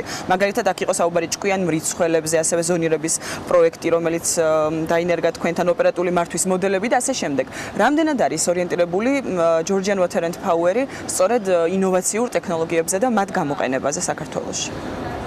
Ну, როგორც ზანით, ანუ ჩვენი კომპანია ნერგავს არა მარტო ტექნოლოგიურ სისტემებს, როგორც უკვე ვახსენეთ, როგორც ERP, GIS, SCADA, არამედ ჩვენ ვიყენებთ თანამედროვე და უმაღლესი ხარისხის დანადგარებს, როგორც არის ურდულები, მრიცხველები, ჭკვიანი მრიცხველები და ასე შემდეგ. Ну, მთავარი მიზანი, რა თქმა უნდა, არის, რომ ეს სისტემა გავმართოთ, რაც შეიძლება ეფექტურად, ყველაფერი ასე ვთქვათ, ავტომატიზაცია გავუკეთოთ ამ სისტემას და მთავარი ასე ვთქვათ მიზანი კომპანიის არის წყლის დანაკარგის შემცირება, ავარიების რაოდენობის შემცირება და კიდევ ერთხელ ხაზს გავუსმევ იმას, რომ კომპანიის ძირითადი მიზანი არის უმაღლესი ხარისხის წყლის მიწოდება ჩვენი აბონენტებისთვის უწყვეტ რეჟიმში. საინტერესოა, რას ურჩევდით Georgian Water and Power-ს სამომავლო განვითარებისთვის? Yeah, of course again. კიდევ ერთხელ გავიმეორებ, რომ ყველაზე მნიშვნელოვანია ხარისხიანი მოწყობილობებისა და პროდუქციის გამოყენება. ამას ვურჩევ UIP-ს, რომ გააძლიეროს ასეთი სტრატეგიით წყალმომარაგების ინფრასტრუქტურის სისტემების განვითარება. ბატონ გურამ, ფაქტობრივად ბოლო შეკითხვა მექნება თქვენთან საინტერესოა, რადგან თქვენ ასეთ ღონისძიებას, ესე ვთქვათ, საფუძველი ჩაუყარეთ და მოიწვიეთ საკმაოდ გამოცდილი კომპანიები საქართველოში იმისათვის, რომ რასაკვირველია გაუმჯობესდეს პირველ რიგში წყალმომარაგების სისტემა საქართველოში. საინტერესოა, რამდენად აქტიურად გეგმავს თქვენი კომპანია მსგავს შეხვედრებს და საერთაშორისო გამოცდილების გაზიარებას და მიღებას, ესე რომ ვთქვათ, უცხოური კომპანიებისგან. დიახ, ანუ ეს არ არის ჩვენი პირველი ასეთი ღონისძიება და მომავალშიც დარწმუნებული ვარ, რომ ბევრი ასეთი ღონისძიება გვექნება, რადგან სულაც შორს ვართ იმის მიზანამდე, რაც არის, რომ ასე ვთქვათ, კომპანია იყოს საერთაშორისო სტანდარტის, ასე ვთქვათ, ერთ-ერთი ლიდერი. როგორც ვახსენეთ, ანუ ინფრასტრუქტურა საკმაოდ მოძველებულია, ჩვენ ასე ვთქვათ, მუშაობთ, ანუ რაც შეიძლება ახალი ტექნოლოგიების დანერგვაზე, ჩვენ ვსწავლობთ, ანუ ჩვენი კოლეგებისგან მაგათ გამოცდილებას, მაგათ პროექტებზე ვისმენთ და ვფიქრობ, რომ ახლო მომავალში კიდე იქნება ასეთი რამოდენიმე ღონისძიება. იმისათვის, რომ ყოველთვის გავაუმჯობესოთ ჩვენი პროცესი და რაც შეიძლება სწორედ გავუმართოთ ჩვენი სისტემა. კი ბატონო, ძალიან დიდი მადლობა საინტერესო ინტერვიუსთვის. Thank you for your time and very interesting interview.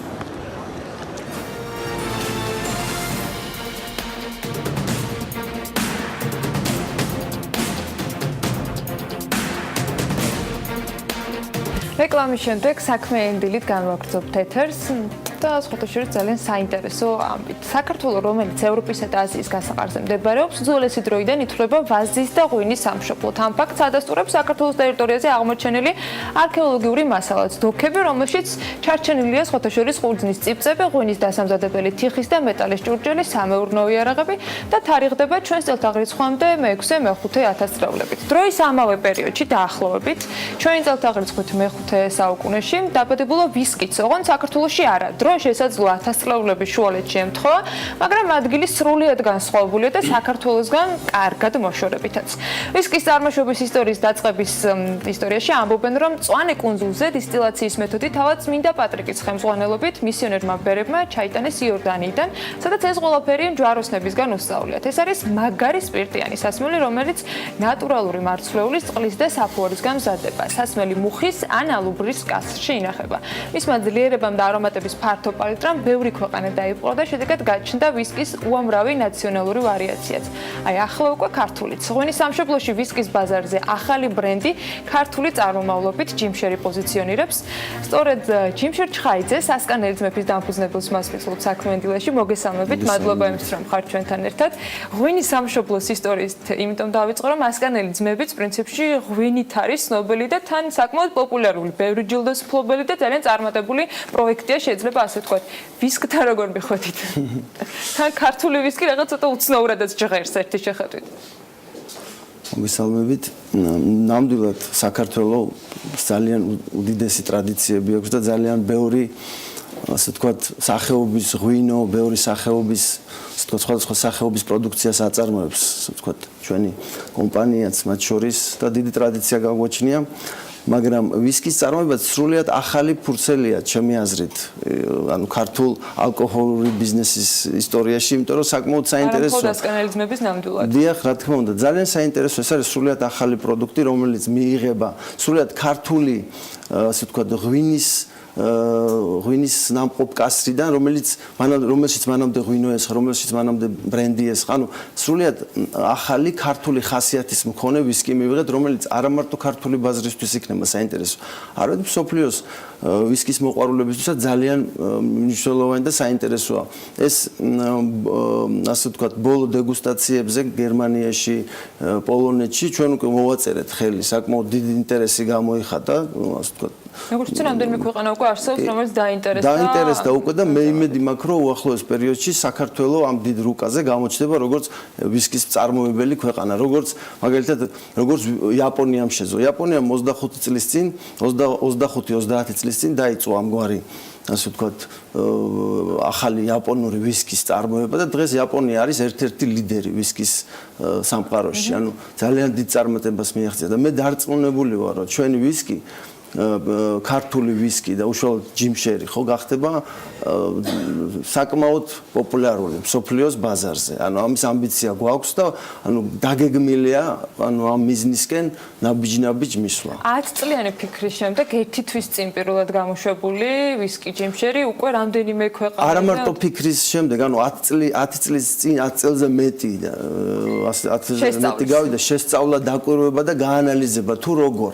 თორე ეს საკმაოდ რთული პროცესია რომ მივიდეთ რაღაც ფორმულამდე. ანუ ამას სჭირდება დაკვირვება, ამას სჭირდება წლები უნდა თან ამ პროცესს სჭირდება წლები რომ მივიღოთ რაღაც შედეგი. ანუ ხო და ამ შედეგებმა რეალურად ბოლო 4 წლის წინ გამოიღო უკვე რაღაც შედეგი და ანუ სანამ მივიდოდით ჩამოსხმამდე და სანამ უკვე პროდუქციას შევფუთავდით და ასე ვთქვათ გამოუშვებდით, რომ ამას გარკვეული დრო დაჭირდა, რა თქმა უნდა. და ამის იქით უკვე ანუ ასორტიმენტი გაიზრდება, დაემატება სხვადასხვა სახეობები და მე ვფიქრობ, რომ ეს იქნება არა მარტო ქართული, არამედ საერთაშორისო ბაზრისთვის ძალიან საინტერესო და უკვე არის მინდა გითხრათ. ქართულ ბაზარზე ფიქრობ თუ არა რომ იქნება კონკურენტუნარიანი მათ შორის ისეთი ვისკების როგორც თქვენ ახსენეთ, თქვათ იაპონია, შოტლანდიური ვისკი ან ანუ ფიქრობ თუ არა ამ ერთი თვის შედეგად რეალურად შეძლებს რომ ჯერ საქართველოში გახდეს ის კონკურენტუნარიანი.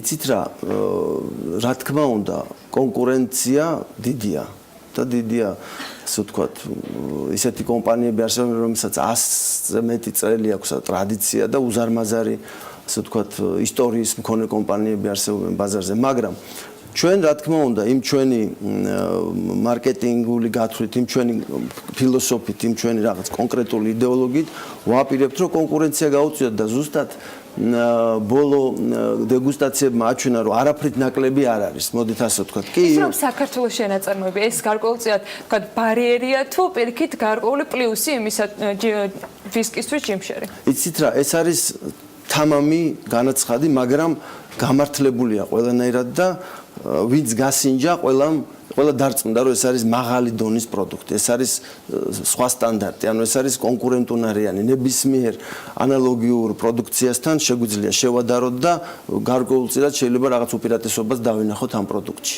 როგორ შეერჩეთ სახელი? სახელი მინდა გითხრათ რომ მე ანუ ეს არის ტრადიცია.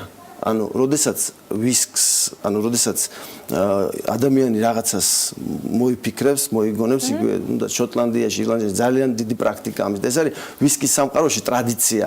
თუ შენ სახელს არქმევ, ეს არის იმის გარანტი, რომ შენ პასუხისმგებელი ხარ ხარისხზე. და სწორედ ეს აი ამან განაპირობა რა, რომ მე დამერქვა ჩემი სახელი და სხვა შორის მარკეტინგული ჯგუფი, რომელიც ჩემთან ერთად მუშაობს ამ პროცესზე, მათი დაჟინებული მოთხოვნა იყო, რომ ეს არის აუცილებელი იმისთვის, რომ საერთაშორისო ბაზრებისთვის ჯიმშერი ძალიან კარგი, აი ზუსტად საერთაშორისო მარკეტინგული ჯგუფი, რომელთან ერთადაც მე ეს პროდუქციას შევფუთე და ჩამოვაყალიბე, ზუსტად მათი დაჟინებული მოთხოვნით იყო, რომ ეს აუცილებელია რომ ერქვას ჯიმშერი, არა სხვა რაღაც ისტორიული ქართული სახელი, იმიტომ რომ აბსოლუტურად კონტექსტში ვერ ჯდებოდა. ეს არის შენი საავტორო დამუშავარი, შენი კონცეფცია, შენი ფილოსოფია, ან უნდა დაერქვას შენი სახელი. უბრალოდ ესე შემხვდა ბედმა მარგუნას ჯიმშერი, რომ თქმა უნდა გიორგის დავარქმევდი. ჯიმის ნაწილი უცხო ნამდვილად არის. რაღაც დამთხევაც არის და საინტერესოდ დამთხევაც არის, იმიტომ რომ ძალიან პოზიტიურად ასოცირდება ეს მოხდა ამის გატესტვა, ანუ სხვადასხვა ქვეყნებში და ჯიმშერი არის ანუ მათთვის ძალიან ახლობელი სახელია, მისაღებია, ანუ ძალიან პოზიტიური სამოლოგით მოძებნა გითხოთ, ანუ ამ მოლოდინებიდან წინასწარი გასვლებიდან გამომდინარე, პირველ თვეში და პირველი პარტია პრინციპში როგორც მივხვდი, ჩვენ სარეკლამო პაუზით როდესაც გონდა შესაძლებლობა გვესაუბრა, არ იყო პატარა. რას გეგმავთ მომავალში? რა არის ამბიცია, რომელიც 1 წლის თავზე ან 5 წლის თავზე უკვე ჯიმშერმა უნდა დადოს? კეთილი, გიპასუხებთ. ეხლა უკვე პროექტირება დასრულდა, ანუ ახალ ტერიტორიაზე შეიქმნება სრულიად ახალი ვისკის, პირველი ვისკის საამქრო დიდი წარმადობით თანამედროვე ადგილი ცნობილია თბილისთან ახლოს ძალიან და მინდა გითხრათ რომ ეს იქნება არა მარტო როგორც ასე ვთქვათ წარმოება, არამედ ტურისტული ერთ-ერთი ტურისტული ცენტრი. ანუ ღია იქნება ღია იქნება ტურისტების ღია პირველი ქართველების კი ძალიან ლამაზად მოწყობილი. ტექნოლოგები ქართველები არიან თუ? ტექნოლოგები ასე როგორც შოტლანდიელები, ასევე ქართველები და ხდება სწავლის პროცესი, ანუ ხდება ამ ყველაფრის ასე ვთქვათ დანერგვა ჩვენს კოლექტივში და მიდის პროცესია საკმაოდ წარმატებული. დარწმუნებული ამ ქარხანასაც აუცილებლად ესტუმრება საქმიანი დილა ჩვენ მაყურებელს სანამ უშუალოდ თავად ესტუმრებიან ექნება საშუალო მათ შორის ტელეეკრანებიდან. პრეზენტაციაზე წინასწარ ასე ვთქვათ. მადლობა თავის დავიპატიჟე. მადლობა თქვენ. მადლობა კიდევ ერთხელ სტუმრობისათვის და ამ საინტერესო სიახლეების შესახებ ინფორმაციის გაზიარებისათვის ჯიმშერ ჩხაიძეს ასკანელი ძმების დამფუძნებელს მასპინძლობით საქმიან დილაში.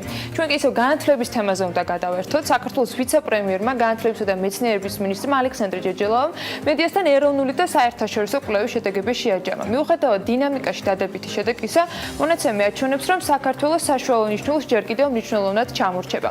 თათია ჩაფიჩაძე უნდა შემოგვიერთდეს ახლა სასაუბროდ დეტალებზე. თათია, რომელი კვლევები შეაჯამა მინისტრმა და რამდენად სავალალოდ გამოიყურება შედეგი? ჩვენ პრინციპში შოთამ წინასწარად ისაუბრა იმ რეიტინგებზე, რომელიც წლების განმავლობაში საქართველოს ახასიათებდა. დილა მშვიდობის და როგორი არის დღეს ვითარება?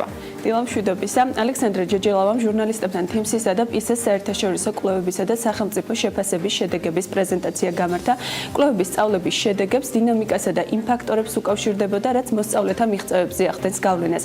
საერთაშორისო კვლევების თანახმად მათემატიკისა და საბუნებისმეტყველო საგნებში საქართველოს შედეგები წინა წლებთან შედარებით გაუმჯობესებულია, თუმცა პოზიტიური დინამიკის მიუხედავად ის საერთაშორისო საშუალო ნიშნულს ვერ აღწევს. უფრო კონკრეტულად თიმსის 2015 წლის შედეგების მიხედვით ქართველი მოსწავლეების მიღწევები მათემატიკასა და ბუნების მეტყველებაში არსებითად ჩამორჩება საერთაშორისო ნიშნულს როგორც მეოთხე, ისე მერვე კლასებში. საქართველოს შეფასება 450-ია, მაშინ როდესაც საშუალო შეფასება 500-ია. ისეს მიხედვით კი საშუალო შეფასება 490-ია, საქართველოს კი მხოლოდ 404 ქულა აქვს. ანუ გამოდის, რომ ლოგიკურ აზროვნებასა და ზოგად უნარებში მოსწავლეთა შედეგები გაცილებით უარესია, ვიდრე საგნობრივ ცოდნაში. იმის ბოლო კვლევაში ჯამში 57 ქვეყანა მონაწილეობდა და საქართველოს 20-ე ადგილზე იმყოფებოდა. ისეს კვლევაში მონაწილე 70 ქვეყნიდან კი საქართველოს 58 ადგილს იკავებს. რაც შეეხება სახელმწიფო შეფასებას, ის აჩვენებს, რომ დაგეგმილ და მიღწეულ სასწავლო გეგმებს შორის არსებითი სხვაობაა. მე-9 კლასში ეროვნული სასწავლო გეგმით გათვალისწინებული მოთხოვნილების დაძლევას მინიმალურ დონეზე მათემატიკაში მოსწავლეთა 30%, ფიზიკაში 34%, ქიმიაში 49, ბიოლოგიაში კი მოსწავლეთა 13% ვერ ახერხებს. კიდევ უფრო ჩაშლილად თუ შევხედავთ მონაცემებს, ვნახავთ, რომ მდგომარეობა გაცილებით რთულია სოფლის სკოლებში და ეთნიკურ უმცირესობებით დაკომპლექტებულ სკოლებში.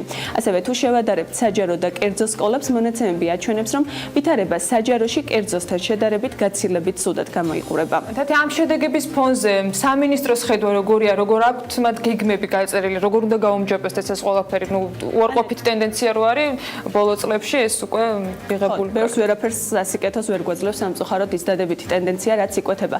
ყველაფერი ზემოთქმულიდან გამომდინარე, ჩვენ რა თქმა უნდა მინისტრს ვკითხეთ სამომავლო გეგმების შესახებაც, რაზეც ალექსანდრე ჯეჯელოვამ განაცხადა, რომ პირველ ეტაპზე საკითხის სიღრმისეულად გააზრების მიზნით არსებული შედეგების მაქსიმალური გასაჯაროება და საზოგადოების ინფორმირებულობა მოხდება. მეორე ნაბიჯი იქნება მცირე სკოლების გაძლიერება და მოტივირებული მასწავლებლების მოზიდვა და ასევე უნიშნელოვანეს საკითხად დასახელდა დირექტორებისა და ადმინისტრაციული ნაწილის კვალიფიკაციის ამაღლება. ამასთან ერთად მან ისაუბრა მასწავლებელთა კვალიფიკაციის ამაღლებაზე, სახელმძღვანელოების დახვეწაზე, ინფრასტრუქტურისა და ჯანსაღი ცხოვრების წესის დანერგვაზე. მინისტრი ჯეჯელოვა ფიქრობს, რომ ამ ნაბიჯების გადადგმის შემდეგ მომდევნო კვლევების ჩატარებამდე მდგომარეობა მნიშვნელოვნად გაუმჯობესდება. მაქვს სურვილი, რომ გავიზიარო ეს პოზიტიური განწყობები, იმედი მაქვს, რომ შედეგიც დადგება და შესაბამისად ჩვენი რეიტინგების გაუმჯობესდება ამ ნაწილში და ეს ამ რეიტინგებში გაუმჯობესება პრინციპში მომავალში კიდევ ბევრ სხვა რაღაცაზე აისახება, თუნდაც განათლებაზე არის საუბარი. მადლობა თათიას საინტერესო მიმოხილვისათვის. განათლების სამინისტროსთან საქმიანი დილა მუდმივად რჩება პრინციპში კონტაქტზე და საქმის კურსში ვართ ყოველთვის იმ სიახლეებზე, რომელსაც უწყებას თავაზობს არა მხოლოდ განათლების სფეროსთვის საინტერესო მიმართულებებზე, არამედ ზოგადად ამ სისტემაში არსებულ სიახლეებზე და უახლოეს დღეებში ალბათ გვექნება საშუალება, რომ სამომავლო გეგმებთან დაკავშირებით კიდევ მეტი ინფორმაცია მივიღოთ მათგან. ახლა ჩვენ რეკლამის დრო გვაქვს საქმიანი დილაში და აუცილებლად დაგველოდოთ რამდენიმე წუთით დეველოპერული რუბრიკა უნდა დაიწყოს. რიკა ქარდავასთან ერთად საინტერესო თემას განვიხილავთ.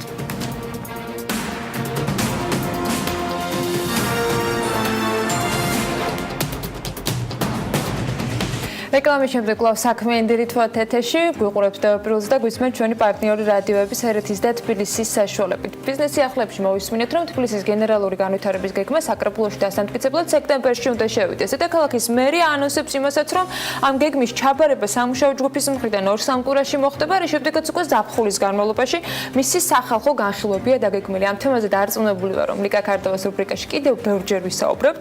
სახალხო განხილვების პარალელურად ჩვენს მაყურებელსაც ექნება კვალიფიციური და პროფესიონალური შეფასებების და განხილვის მოსმენის საშუალება. დღეს კი ლიკა ქართავას ზვიად არჩვაძესთან ერთად დედაქალაქის სივრცითი გეგმარების და ურბანული განვითარების გამოწვევებს სოციალურ-ეკონომიკურ ჭრილში განიხილავს. ლიკა, დილა მშვიდობის მივესალმები ჩვენ სტუმარს და გითმობ ეთერს. დილა მშვიდობის ანა, დიდი მადლობა შესანიშნავი წარდგენისთვის. მიხარია რომ საქმიან დილასთან ერთად ვიწყებ საქმიან კვირას და ასევე ჩემს საინტერესო სტუმართან ერთად ბატონ ზვიად არჩვაძესთან ერთად.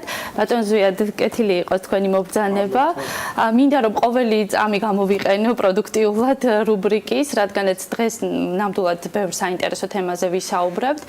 როგორც ანამაც წარადგინა და რამოდენიმე დღის წინ დედაქალაქის მერიამ განაცხადა, დედაქალაქის ქალაქ გეგმარების, ასე ვთქვათ, პროექტი უნდა იყოს ერთ-ერთი ქმედითი ინსტრუმენტი იმისთვის, რომ სამომავლო დედაქალაქი განვითარდეს სწორად. თქვენი შეფასებები როგორია, რა გამოწვევების, რა პერსპექტივების წინაშე დგას დედაქალაქი ეკონომიკურ, სოციალური თვალსაზრისით და როგორია თქვენი ხედვები ამასთან მიმართებაში? დიდი მოლოდინია გენერალური გეგმისადმი. იმედი მაქვს, რომ დოკუმენტის მომზადების შემდეგ თბილისის მერია და თვითონ მოსახლეობა, ბიზნესიც მზად იქნება მისი განხორციელებისთვისაც. მე ვიტყოდი, რომ ეს არის ერთ-ერთი დიდი გამოწვევა საერთოდ, როცა ვსაუბრობთ გეგმაზე. რამდენად მზად ვართ, არა მარტო მოვამზადოთ დოკუმენტი, არამედ განვახორციელოთ ესეც. მეორე გამოწვევა ჩემის აზრით ასევე მნიშვნელოვანი, ეს არის კოორდინაციის საკითხი. კოორდინაციის საკითხი თბილისის მიმდებარე მუნიციპალიტეტებთან, იმიტომ რომ ჩვენ ვსაუბრობთ იმაზე, რომ თბილისი გადატვირთულია ტრანსპორტით, თბილისში არის კონცენტრირებული სამუშაო ადგილები და ასე შემდეგ და ასე შემდეგ. რამდენად არის მზად თბილისი და ცენტრალური ხელისუფლება, მეზობელი მუნიციპალიტეტები ერთად ისაუბრონ ამ პრობლემის მოგვარებაზე, იმიტომ რომ თვითონ თბილისი მარტო ამას ვერ მოგვარებს, გეგმა გარკვეულწილად ითვალისწინებს ამ საკითხებს, საუბარი არის აგლომერაციაზე, მაგრამ იქიდან გამომდინარე ეს არ იყო დავალება ჯგუფის, სამუშაო ჯგუფის, აქცენტი ამაზე დიდი აქცენტი არ არის გაკეთებული. ასე რომ ეს არის შემდეგი ნაბიჯი უკვე განსაკუთრებით ისევ გავიმოვიდეს თბილისის მერიის, რომ ის გამოვიდეს ინიციატივით და დაიწყოს ეს დიალოგი.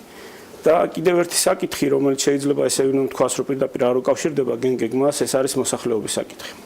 თბილისის მოსახლეობა იცვლება მისი სტრუქტურა, იცვლება მისი ეროვნული შემადგენლობა და რამდენად მზად ვართ ჩვენ საპასუხოდ ამ ცვლილებებისადმი, ხომ?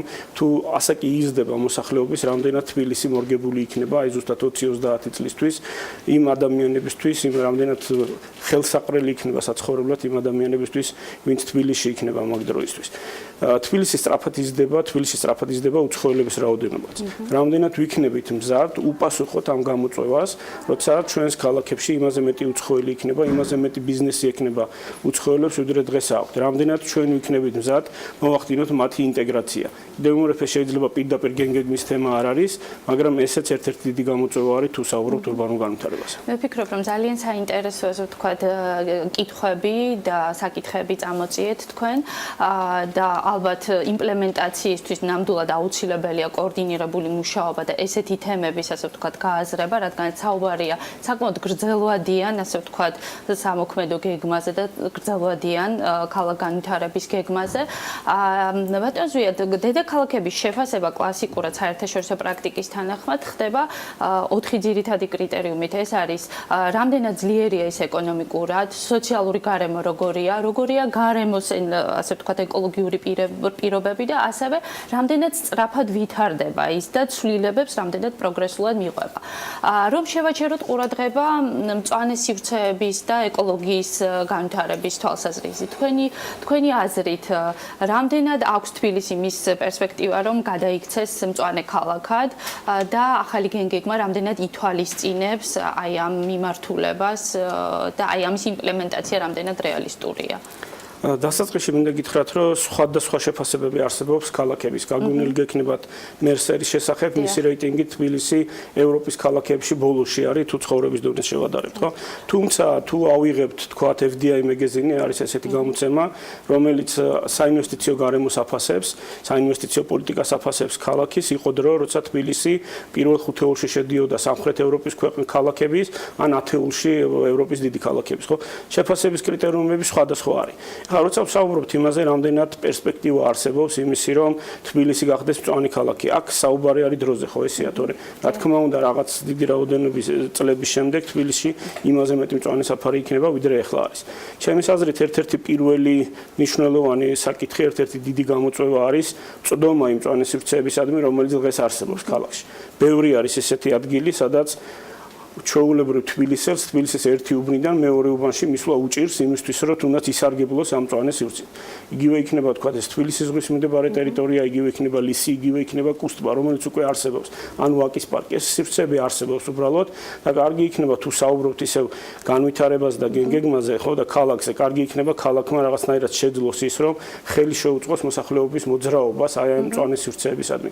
მაგრამ ეს არ არის მარტო ასე ვთქვათ ორგანიზებული პარკები. ისედაც ბევრი ადგილია თბილისში, ხო, სადაც შეიძლება ამ მწვანე სივრცეებში მისვლა, დასვენება, თუნდაც თბილისის ეროვნული პარკი, იგივე ზღვასთან მდებარე და სხვა თბილისის გარშემო არსებული პარკები. ანუ საუბარია სატრანსპორტო კომუნიკაციების და ხელმისაწვდომობის ხელშეწყობაზე. საუბარი არის ოპერატიული გადაწყვეტილებების მიღებაზე, იმისთვის რომ მოკლე პერიოდში მოხდეს რაღაც შედეგის მიღება. ხომ ერთ-ერთი ცნობილი მერი არის ბრაზილიის ერთი ქალაქის, რომელიც ამბობდა, რომ მე სჭირდება სულ 3 წელი იმისთვის, რომ შედეგი ანახოს მოსახლეობას. 3 წელი მართლაც დიდი დრო არის იმისთვის, რომ რაღაც შედეგი დაიდოს და მოსახლეობამ დაინახოს, იქნება დღევანდელი მერი თუ იქნება მომავალი მერი, რომელიც არჩევნების შემდეგ გვეყოლება გინდა იგივე, გინდა სხვა და კარგი იქნება თუ ისინი აქცენტს გააკეთებენ ზუსტად ამ პერიოდზე, რომ გადაწყვეტილებები მიიღონ იმ დროში, რა დროშიც ისინი არიან, ხო? და ერთს დავამატებდი, უბრალოდ ცოტა შეიძლება უკან დავბრუნდე, როცა გამოწვევაზე საუბრობთ. გარკვეულწილად მწვანე სივრცესაც ეხება. ეს არის ეკონომიკურად გამართლებული გადაწყვეტილებების მიღება. მაგალითად, ჩვენ ძალიან არ გვინდა ალბათ, როცა თბილისის ცენტრში გადის რკინიგზა. მაგრამ რა დაჯდება ამ რკინიგზის გადატანა დღეს, რამდენად ის ეფექტური იქნება ის ხარჯი, რომელიც ამისთვის უნდა გაიწიოს, ამის შეფასებაც არის საჭირო და ამაზეც არის საუბარი საჭირო, ხო?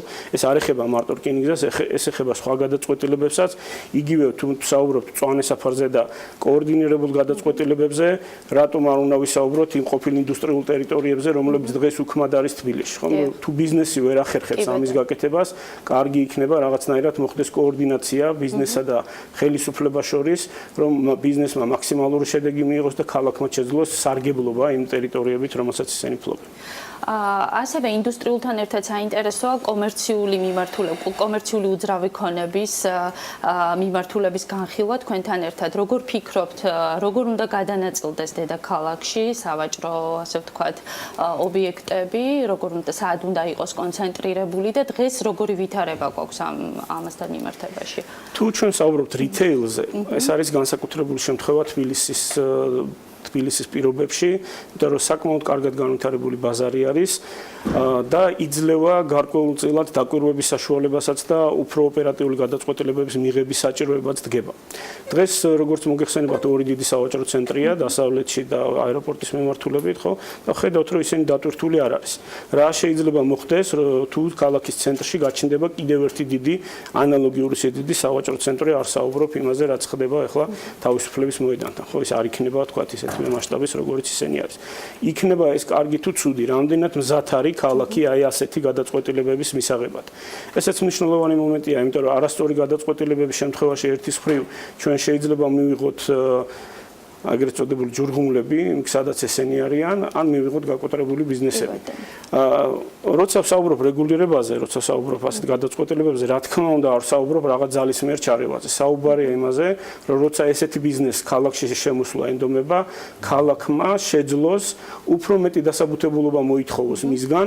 ეკონომიკური დასაბუთებაზე მაქვს საუბარი, მეძე არაფერზე, არანაირი ძალისმიერ ჩარევაზე, რომ სწორი გადაწყვეტილება იყოს მიღებული. რასაც სამწუხაროდ დღევანდელი ასე ვთქვათ, რეგულაციები არ ითხოვს უბრალოდ. კი ბატონო, სულ ერთი წუთი დაგვრჩა და მინდა ეს დროც გამოვიყენო.